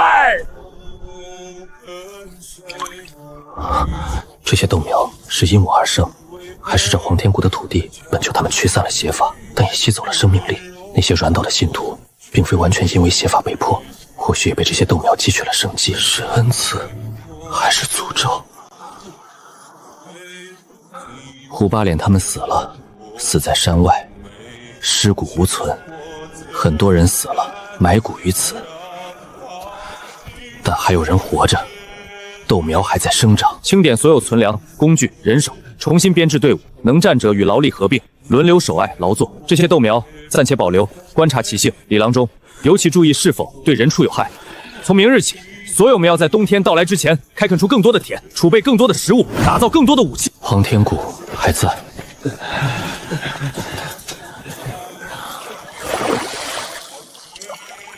代价惨重，前路未卜。先师，都统计完了，掩埋了同毛，清理了战场，又收编了投降的47人。现在谷里能下床活动的，一共189人。壮劳力呢？算上能勉强干点轻活的妇孺，加起来都不到120。这次仗打得太惨了，好多能干的小伙子都没了。存粮呢？先师，情况很不好。上次从官兵那里缴获的3车干粮早就吃干净了。我们原本攒的那点野果、块条和肉干，本来还能撑1个月，现在多了47张嘴，几天就见底儿了。现在粮仓里真的是空了，1粒多余的粮食都没有了。法师不是无限的，我每天能变出的量是有限的。从今天起，每日法师的量再减3成，每人每天只能领2碗稀粥，仅够吊着命不被。先师，这怎么行？力士们还要训练，还要加固隘口，老百姓还要开垦土地、砍柴过冬，每天2碗稀粥根本撑不住啊！我知道，但没有别的办法了。必须在下雪前储备足够过冬的粮食和柴火，还要加固窝棚、缝制冬衣。心降者人心未复，需以工代管，将其打散编入各组，由老人带领，严加看管。似有微毒，能损人精神元气，而非致命，有问入药，或可入药，用以镇防止痛，但绝不可食用。这些豆苗当日是如何驱散邪法的？他们吸取的难道真是人的精力或狂乱？打死这些忘恩负义的白眼狼！没有我们收留，你们早饿死在外面了。凭什么我们累死累活养着这群废物？谁稀罕你们这口粥？要不是没出去，整天干活还吃不饱，当我们是牲口吗？都给我住手！先师，这样下去不是办法，粮食不够，人心不稳，外面还有张拔大军和山鬼的。冬天一到，不用敌人来攻，我们自己就得冻死饿死。要是胡炸瑞他们在，或许还能出去想想办法。内忧外患守在治内，当下之际，唯有开源节流2策并行，即进一步严格口粮配给，优先保障劳力和守卫。开源，恐需狩猎大型野兽或采集过冬山货，或寻找那私盐小道的其他入口，哪怕只能换回少许粮食不赔。我去，我带一队最精炼的人，不走远，就在附近山林狩猎。若能打到大家伙，肉可食，皮可御寒。让我进去，我要见仙师。我有办法，我知道哪里有过冬的粮食。何事喧哗？让他进来。仙师，诸位头领，我知道一个地方，就在这山谷往西30里的老林子里，有一处废弃的山神庙。早年我随爹娘逃荒路过，在那里避过雨。那庙底下有个地窖，里面好像藏着粮食，是以前庙里和尚藏的。我们当时饿极了，也没敢多动，只拿了一点。地窖藏粮，此话当真？千真万确。那地方很隐蔽，入口被塌了的石头半埋着，一般人找不到。我记得路。仙师，我带人跟他去。若真有粮食，我黄天谷或可度过此冬。那地方附近可有异常？你可曾听说过山鬼出没？山鬼？没听说过。那地方就是偏，路难走，倒没听说有什么怪物，都是好多年前的事了。宁可信其有，不可信其无，需多做准备，速去速回。好，王五，你挑选5名最得力的好手，带上武器和绳索。芸娘，烦你带路。记住，此行只为探明情况，若有粮食，先取少量带回，确认无误再2次搬运。若遇任何危险，立刻撤，保全自身为要。是。仙师，昨日芸娘提及那山神庙，属下后来细想，总觉得有些不安。哦，有何不妥？属下早年行医，曾听一游方僧提及，西边深山确有一处古庙，但并非什么善地。炼邪丹遭了反噬，怨气凝聚不散，山民都叫它鬼庙。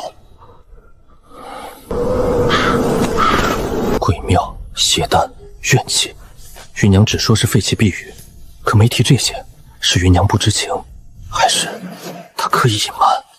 此事还有谁知道？人言，只是昨夜想起，心中难安，特来禀报仙师。做得对，此事暂且保密，我自有计较。仙师，若真如此，王五他们此行恐是凶多吉少。那芸娘，立刻派人追上他们。山神庙！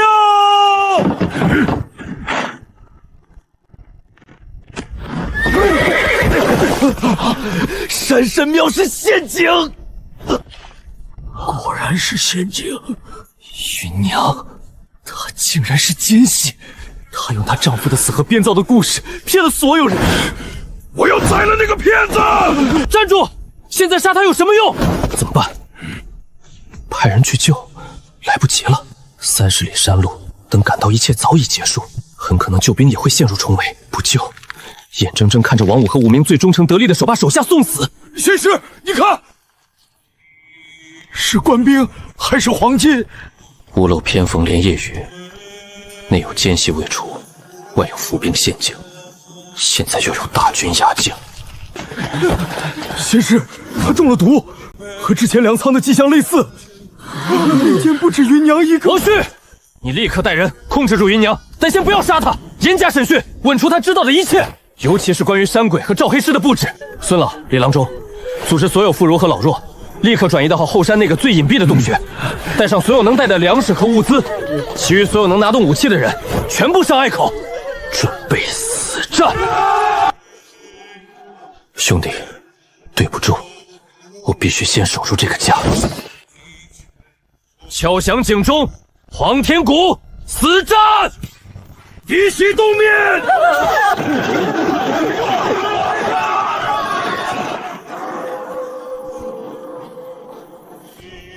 红金帮里面打起来了！是内焰，早就暗藏在降兵里，内外夹击，隘口守不住了。王岁，带你的人去镇乱，这里我顶仗。仙师保重。放箭！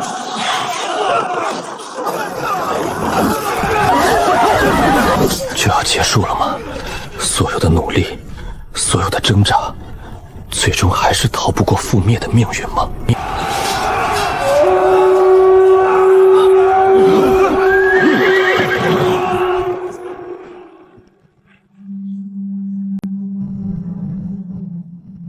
是。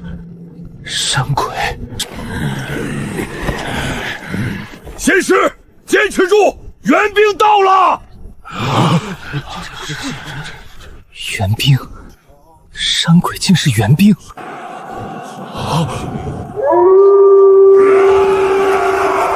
放箭！快放箭！怪物，他们是怪物！黄天谷，杀！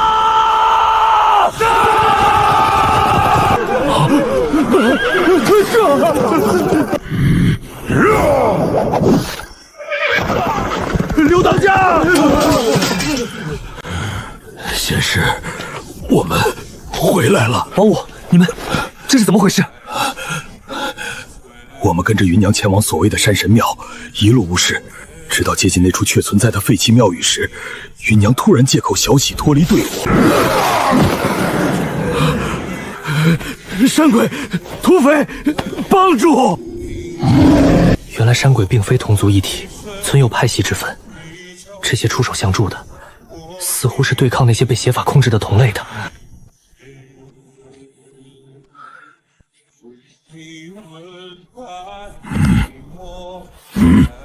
多谢元首之恩。山鬼为何相助？那个手势意味着什么？被渡恶真人控制的山鬼又是怎么回事？卜者与这些山鬼是否有联系？还有西面那片更深、更神秘的群山，究竟藏着什么？仙师，赵黑山嘴硬，只求速死，但那云宁招了。说，他确实是赵黑氏早就安插进来的棋子，祈福战死也是赵黑氏故意设计，为了让他更能曲线于我们。山神庙埋伏，内部煽动叛乱，都是赵黑氏和那渡恶真人计划好的，目的就是彻底铲除我们，夺取山谷，并找到东西。什么东西？他也不知道具体。渡恶真人对那种子极为看重，只隐约听赵黑师提过，似乎是什么古代遗留下来的种子，就在这山谷某处。渡恶真人对那种子极为看重。种子？难道这黄天谷真的藏着什么秘密？还有，云娘透露，渡恶真人似乎并未离开太远，就在黑石寨附近养伤。张宝大军可能真的在北上途中。召集所有人，我们有很多事要做。仙师，清点完了，能战者算上伤势较重的，不足40人。粮食，即便算上收获土匪的那些，也仅够全谷半月之需。盐又快没了。心降者中参与叛乱者17人，已处决，剩余30人，如何处置？一视同仁，告诉他们，这是最后一次机会，守规矩便是黄天谷的人，再生一心，格杀勿掠，将他们打散，编入劳作队，由你亲自盯着。是。往我那边，绿郎中用了药，能否熬过，看天命。带我去看看仓库，从今日起，口粮再减2成。仙师，大家刚经历恶战，又受伤又受累，再减口粮，怕是什么？怕撑不住，怕倒下。看看我们脚下，看看我们身边倒下的兄弟，我们撑住了敌人的刀枪，撑住了内奸的背叛，难道撑不住这几口粮食吗？吃不饱会死，但守不住这里，我们所有人，包括老人和孩子，都会死。要想活下去，就得比谁都狠，对自己狠。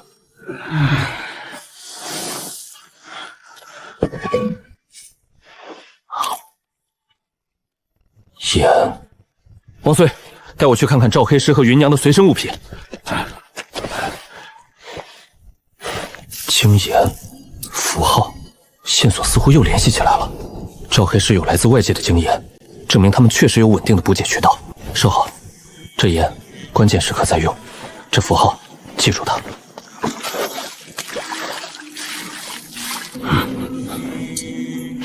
同袍战木，其家眷古养，幼有所育，老有所终。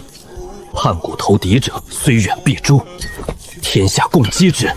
黄天谷还没完，死了的人用命保住了这里，活着的人就得把他们的份儿一起活下去。从明天起，所有人，包括我，包括伤者，只要还能动，就给我去开荒，去砍柴，去狩猎，去织布。我们要在冬天大雪封山之前，让仓库堆满粮食，让窝棚不透寒风，让每个人身上有棉衣。我们可能还会死，但绝不能死在饿和冻上。都听明白了没有？明白了。山鬼为何相助？那个手势，那神秘的符号，还有卜者，他究竟是谁？是敌是友？他现在又在何处？不过现在最重要的不是探究谜底，而是活下去，积蓄力量，直到有一天能够走出这片山谷，去主动寻找答案，而不是像现在这样，只能被动的等待命运下一次的捶打。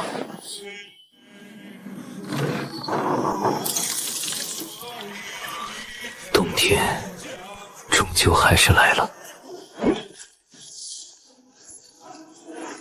现在只有在有人出现严重虚脱时，才能取出极少眼化水服用。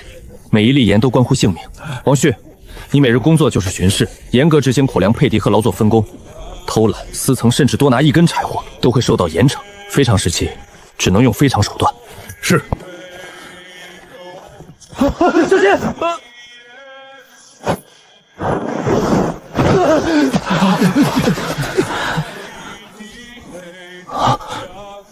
西面有吃的，要找，但要小心。这是山药，好多好多啊！意思是西面有大量的这种食物。快回去！他到底想说什么？他在示警，还是在指引？西面有食物，但也有巨大的危险。他为何要帮我们？他到底属于哪一方？确实山药，也叫土芋，能吃顶饿。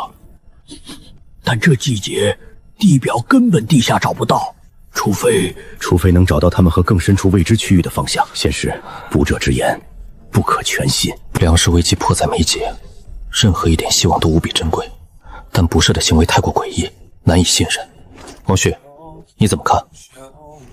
卜者此人敌友难辨，但其行为似乎总有深意。此次示警，宁可信其有，或可派一支极精简的小队，由熟悉山林的老手带领，前往西面边缘谨慎探查，绝不深入，以确认是否有此类食物来源。同时，谷中需加强戒备，以防调虎离山。就这么办。你带着2名同样精于追踪和隐藏的族人，前往西面进行为期2天的极限侦查。你们的任务不是采集，仅仅是确认卜哲所言的真伪和危险程度。明白。卜哲的再次出现，究竟是生存的转机，还是另一个更深陷阱的开始？黄天谷的这个冬天，注定了不会平静。是山鹰他们回来了！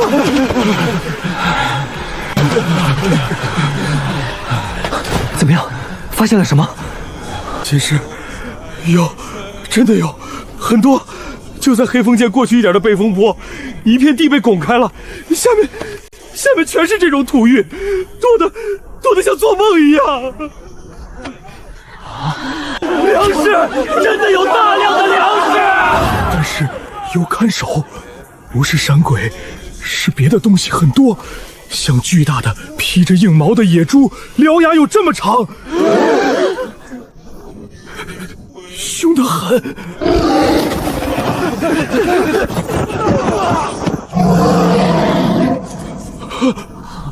看不清，雪大，但感觉至少10几头，可能更多。他们好像就住在那片土芋地下面的洞穴里。10几头甚至更多的大型凶兽，黄天谷现在全部能战之力加起来，恐怕也不够他们一次冲锋的。辛苦了，你们立了大功，先下去好好休息治伤。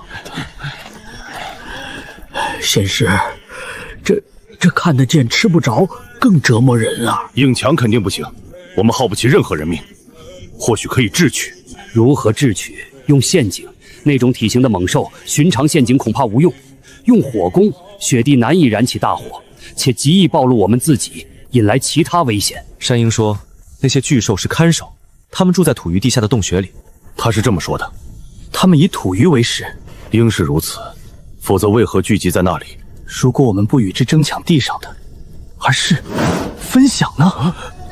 分享？那些土窑如此之多，巨兽定然吃不完。我们只需取用少量，或许不会激怒他们，甚至我们可以用别的什么东西交换。交换？我们有什么东西能跟那些牲畜交换？盐。野兽皆喜盐味，我们的精盐无比珍贵，但若能用极少一点，涂抹在某些离兽穴的地方，吸引部分巨兽离开片刻，我们或许就有机会快速挖取一些土域离开。值得一试，但必须计划征袭，人选、路线、时机、撤退方案缺一不可，而且只能取用少量，绝不可贪心。一会儿你们就用这个，记住，一定要注意安全。先生放心，我们一定活着回来。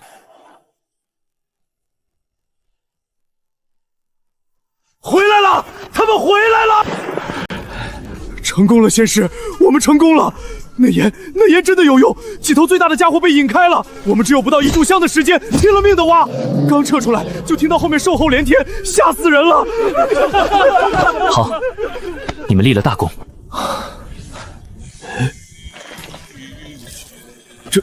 这是我们从一个塌陷的坑边挖的，当时太急。注意，塌陷的坑？什么样的坑？就是黑风剑王里的一处背风坡，地势很怪，像是塌陷过。挖的时候感觉下面很空，还有冷冻风往上冒。黑风剑，巨兽巢穴，红色的土，金属碎片。卜者指引的食物来源下方，似乎还藏着别的什么东西。这一次的收获带来的不仅仅是食物，似乎还有新的谜团。这红土非本地所见，倒像是深埋地下多年，或是经过烈火煅烧后的土质。碎片呈灰黑色，边缘不规则，质地坚硬，表面有奇怪的腐蚀痕迹，却又能看出极其响微的人工锻造的纹理，非铁非铜，如此细小却如此坚硬，不似寻常兵器或农具碎片。那地方，黑风剑王里的背风坡，地势很怪，像是塌陷过。我们挖的时候感觉下面很空，还有冷风往上冒。塌陷，地下空洞，冷风，这底下难道藏着什么？这碎片，它们来自何处？蕴藏着什么？是幻觉，还是这碎片残留的某种记忆？仙师，没事。此事暂且保密，不得外传。你们发现之地也绝不可再对他人提起，包括其他族人。王旭，你博闻神系，可能从古籍杂谈中寻得类似红土或金属的记载。属下尽力，但恐希望渺茫。此类事物闻所未闻。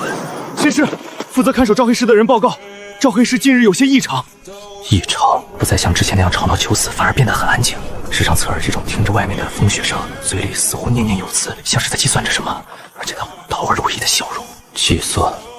赵黑是这种地头蛇，对当地的气山川地形极其熟悉。他在计算什么？风雪还是别的？加强看守，是，绝不能让他有机会作乱。还有一事，属下近日整理从云娘处缴获的物品，那根铁簪上的符号，属下似乎在一本极其古老的关于山川地理的残卷中看到过类似。怎么说？那残卷年代久远，与旧不相，只提及某些深山大泽之中存在古老的守密之族。他们信奉某种非神非鬼的磐石之力，会用特殊的符号标记与地脉相连之处，但记载模糊，且守密之族早已被视为传说，不知所踪。守密之族，磐石之力，地脉相连。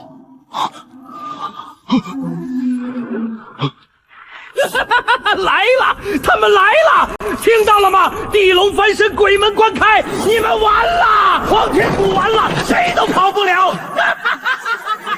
那似乎是东南方向，并非西面山鬼的领地。今晚轮流在土地庙值守，有任何变动随时禀报。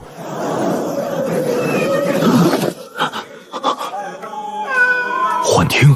不对，是真的哭声。我出去看看。不行，风雪未平，外面情况不明，太危险。可能是陷阱，敌人想诱我们出去。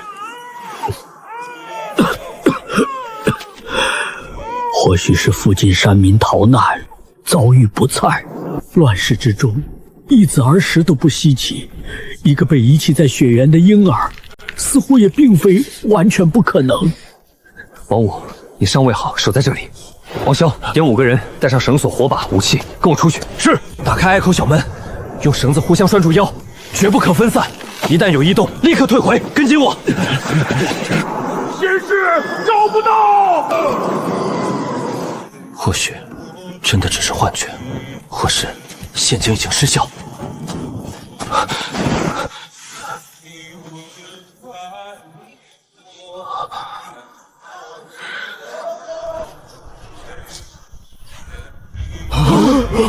退，快退回去！兽皮很旧，但立制工艺尚可，是附近山民常用的那种。那符号与云娘铁簪上的符号，以及我在古籍残卷中看到的守密之族符号几乎一模一样。这根本不是意外，这是一个精心策划的、充满恶毒暗示的馈赠。不像，山鬼若报复，只会直接冲杀。此举更像是一种仪式，或者是一种我们无法理解的沟通方式。他们想通过这种方式传递某种信息。沟通？用这些来沟通？难道这黄天谷，或者说这片土地的下方，真的存在着一个不为人知的古老的秘密？而这个秘密正吸引着，也牵扯着多方势力。渡我真人在找他，赵黑是知道的，山鬼可能与他有关。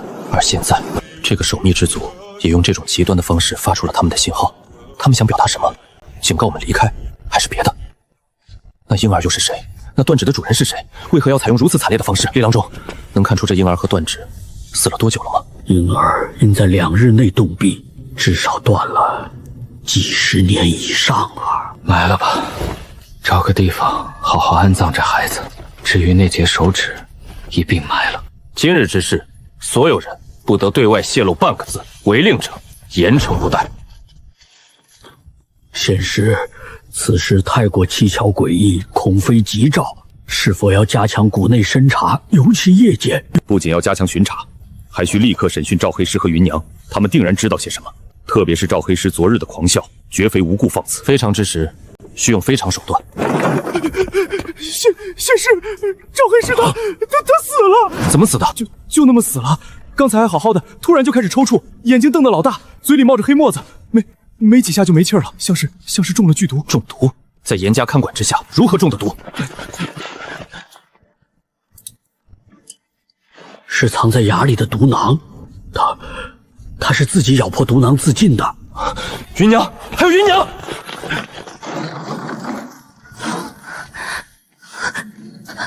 来了，都来了，躲不掉的，地下的要醒了，诅咒，那是诅咒。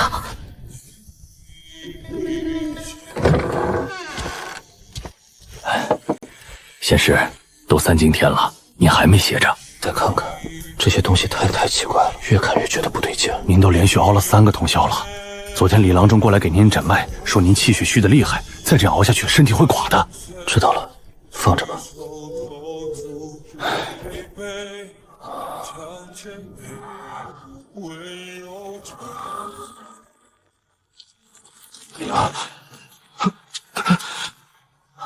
不是幻觉，地底下真的有东西。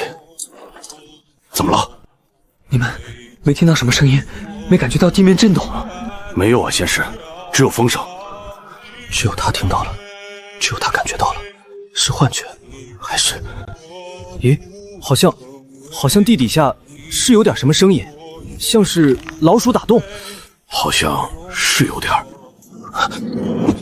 这能量与我之前关注的生存意念截然不同，更加原始，更加冰冷，带着一种亘古不变的存在感。这是磐石之力。地底的低语并非幻觉，西山地下的古老秘密正在浮出线索。有什么东西真的正在黄天谷的下方苏醒？或许这黄天谷最大的秘密和力量从来不在外面，而在脚下。王五，立刻叫醒王旭、李郎中、陈老丈，还有山鹰，要快！召集一队绝对可靠、嘴巴最严的人，带上所有能用的挖掘工具，要快！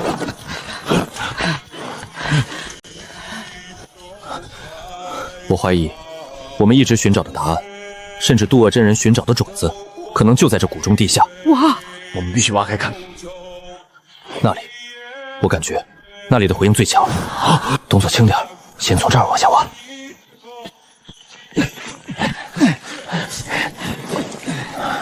仙师，是不是弄错了？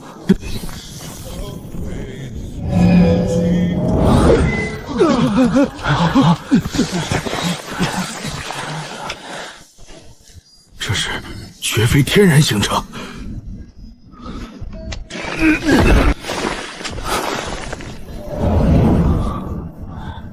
这显然是一个机关，或者锁孔。可是，钥匙在哪里？快，去把云娘那根簪子拿来。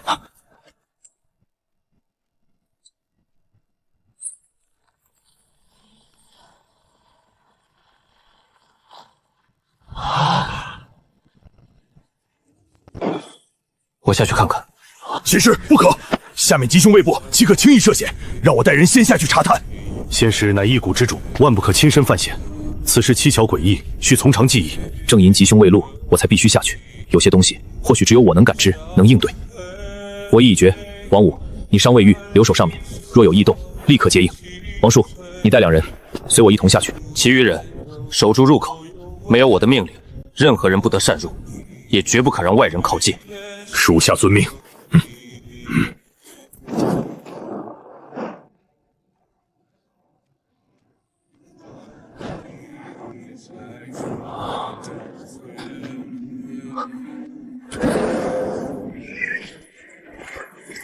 身份识别，请表明授权。身份识别，授权。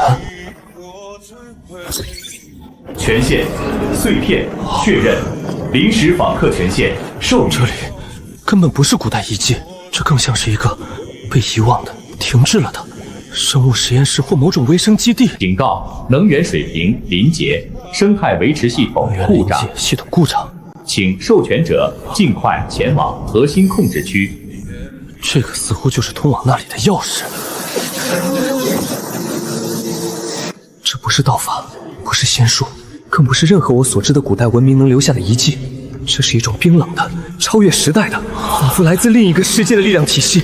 仙师，这是阎罗殿还是？去还是退？退回去，关闭这扇门，当一切从未发生。继续在谷中过着朝不保夕、强敌环死的日子，还是向前，踏入这彻底的未知，去面对可能无法想象的危险，也可能抓住一线改变一切的契机。跟我来，保持警惕，不要触碰任何东西。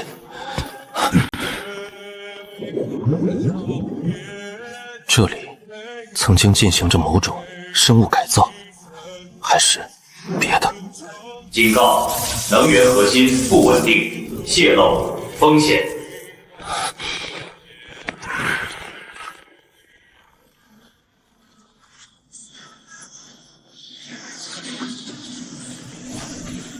这就是能源核心，正在崩溃的核心。插入权限碎片，尝试稳定序列，否则核心熔毁倒计时。如果这玩意儿爆炸，整个黄天谷甚至这片山脉都可能被从地图上抹去。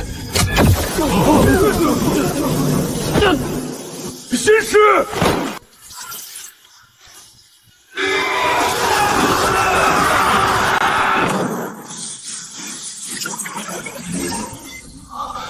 这里曾经遭遇过袭击，那些怪物是什么？警告：稳定失败，启动最终应急方案，所有剩余能源导入备用维生单元，激活磐石守卫协议。能源核心即将休眠，授权者能量生灵已记录，优先保护。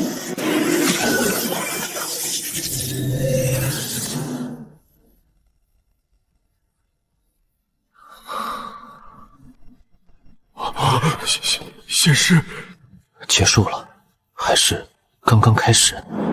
磐石守卫协议，那是什么？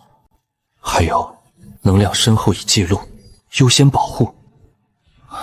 我们上去。下面那是什么？上古洞府，藏着我们仙人留下的某种磐石之力的根基。但这根基受损严重，力量正在流失。方才的震动和声响便是其不稳的征兆。那可如何是好？根基不稳，是否会塌陷波及我等？短期内应无大碍，但其力外泄，恐已引起外界注意。从今日起，此地列为最高禁地，加派人手看守。没有我的命令，任何人不得靠近，更不得试图开启。把那洞口掩了，不要让任何人发现。那芸娘簪子上的符号，正是开启这洞府的钥匙之一。此事绝密，关乎我黄天谷存亡，任何人不得外泄。一起戒备！上次山鬼相助的情景还历历在目，他们这次又来做什么？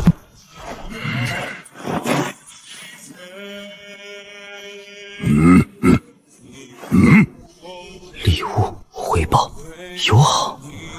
送了宝贵东西，就被他们猎杀了这么多。山鬼的再次到来，绝非仅仅是送那么简单。他们必然也感知到了之前假设施的异常震动和能量波动，他们是在表达善意，也是在试探。多谢厚礼，黄天谷铭记于心。东南很多坏人，要小心。东南，又是东南方向。之前那诡异的号角声也是从东南而来。你们知道那些坏人是谁？看看来山鬼与东南方向的某种势力是死敌。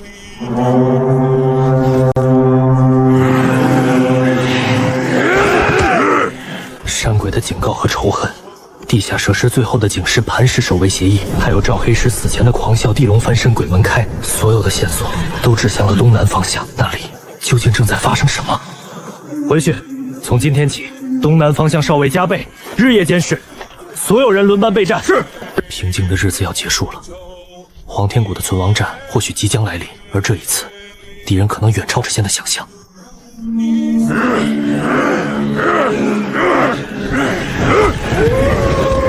东南到底有什么？赵黑石死前喊过地龙翻身，鬼门关开。余娘疯癫时也念叨，地下的要醒了，诅咒。如今这号角声又来自东南，山鬼对其恨之入骨。磐石守卫协议，难道这号角声与那所谓的协议启动有关？与那设施崩溃前试图激活的备用维生单元和守卫有关？而山鬼的世仇是否也源于此？无论如何，东南方向的局势已成定局，我们必须立刻做好准备。毛旭，你博闻广记，可能从任何古籍传说中找到关于东南方向或是地龙、鬼门相关的记载，任何蛛丝马迹都可能有用。李郎中，你精通药石，能否常配置一针大规模使用的能让人虚弱或混乱的药物？属下尽力。若是敌军势大，或可出其不意。那奇异豆苗能吸收狂乱的特性，或许能加以利用。吸收了地下设施泄露的冰冷能量后，这锅似乎发生了一些变化，变得更加沉重，与脚下的大地联系似乎也更紧密。不知道有没有可能，现在能去感知东南方向的能量波动，或者调动那所谓的磐石之力。那磐石守卫协议似乎并未真激活，或者激活的条件远非我现在所能理解。虽然希望似乎渺茫，但准备必须竭尽全力。来了，好多怪物，还有旗，黄色的旗，怪物不是人，穿着刀枪不入，见人就杀。黄色的旗上面画着鬼脸。他们就在30里外，正在扎营，最迟明天就能到谷口。怪物，铁壳子，居枪不入，黄色的鬼轮脸，额头上有一个角，好像是有，额头上有个独角，看着就邪门。独角鬼面旗，那是历史上张宝麾下一直以邪法蛊惑人心、作战极其疯狂的直系部队。杜尔真人，他果然和张宝大军勾结在了一起，或者说，他本就是张宝的人，而他带来的恐怕不仅仅是普通的黄金兵。不管他带来什么，黄天谷寸步不让。那些穿着铁壳子、刀枪不入的怪物，很可能就是他用邪法炮制出来的所谓黄金常侍。杜尔真人的邪法还远超想象。最后的迷雾被拨开，露出的却是更加狰狞的真相，终于露出了獠牙。兵临城下，明日即到。诸位，苍天已死，黄天当立，这话他们喊的，我们却不信。我们的黄天，不要尸山血海，不要改朝换代，只要脚下这块地，碗里这口粥，身边这些人，他们不给我们活路，那便战！为了黄天谷，死战！死战！黄巾军势大，连州郡官兵都屡战屡败，我们这区区几百饥寒交迫的山民如何抵挡？不如趁夜弃谷逃亡，或干脆投降。投降？诸位可知居里广宗之事？黄巾所过之处，保皆破，其士卒尽土，不从者皆为齑粉。尔等以为我等在官府眼中是黄巾余孽，在那张宝眼中又会是什么？是可供驱下的袍毛，还是需要彻底清除的碍眼的冒牌货？唯有死战，方有一线生机。隘口险诱，我等据险而守，未必不能拖延时日。或许会有转机。转机？在这荒山野岭，能有什么转机？当务之急是稳定人心，加固防务，需立即明确赏罚，同仇敌忾。另需派死士趁夜前出，多方打探敌军虚实兵力，最好能寻机向外界求援。求援？向谁求援？官府视我等如贼寇，豪强自顾不暇。未必是官府豪强，别忘了西边的山鬼，他们与东南之敌似有世仇，或可借力。再者，黑石寨虽破，周边是否还有与赵黑石、刘当家有仇之势力？乱世之中，唯有利合，哪怕是一线希望，也需尝试。山鬼部落空了，只剩老弱。他们说，居然带走了所有战士，像是要去报仇。山鬼竟已先一步主动出击了，这或许是好事，分担压力，但也意味西面借兵之路已断。派往北面的猎人再无音讯，恐怕已是凶多吉少。这张宝麾下的精锐，显然比赵黑石、红帮之流难对付得多。是巨岩，他们竟然埋伏在那里，选择了黄巾军最松懈的时期发动了突袭。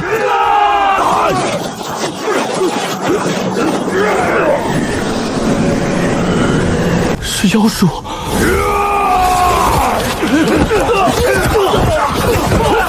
连强悍的山鬼突袭都无功而返，反而损兵折兵。黄天谷还能守多久？黄天谷的最后一战，明日必将爆发，除了死战，已无他路。山鬼的败退彻底打标了任何侥幸依恋，今日唯有依靠自己。稳住！等近了再打！放箭！滚木60！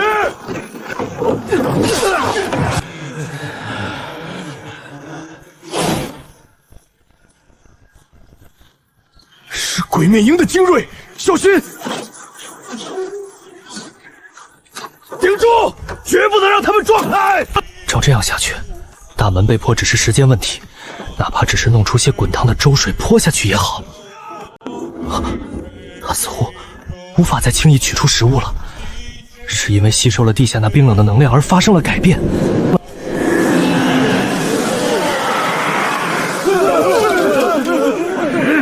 药法是药法！完了！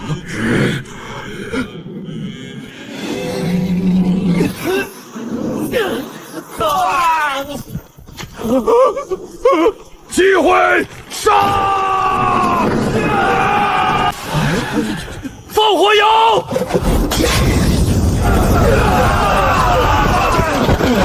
敌军虽退，但阵型未乱，主力犹在。今天挡住了，明天呢？后天呢？国中箭矢将尽，滚木劣势也不多了，人手更是死伤惨重，还能撑多久？仙师，刚才我们的人在清理战场时，从一个被砸死的黄金头目身上搜到了这个。左中郎将董卓、骑都尉曹操、波才被迫，官军在颍川取得了大胜。虽然援解不了荆轲，但这证明黄巾并非不可战胜，官军正在反击，而张宝主力在颍川受挫，或许意味着围攻黄天谷的这支偏军后援并不如想象中那么充足。兄弟们，看，官军在颍川大胜，黄巾贼首波才已被斩了，张宝自顾不暇，我们面前的只是孤军。守住！只要我们再守几天，援军必至！皇天佑我！皇佑我！仙师最多还能支撑3日，若是省着点儿，或许4日。盐早就没了。3日，那渡河真人显然改变了策略，意图困死我们。颍川捷报固然振奋人心，但官军远在数百里之外。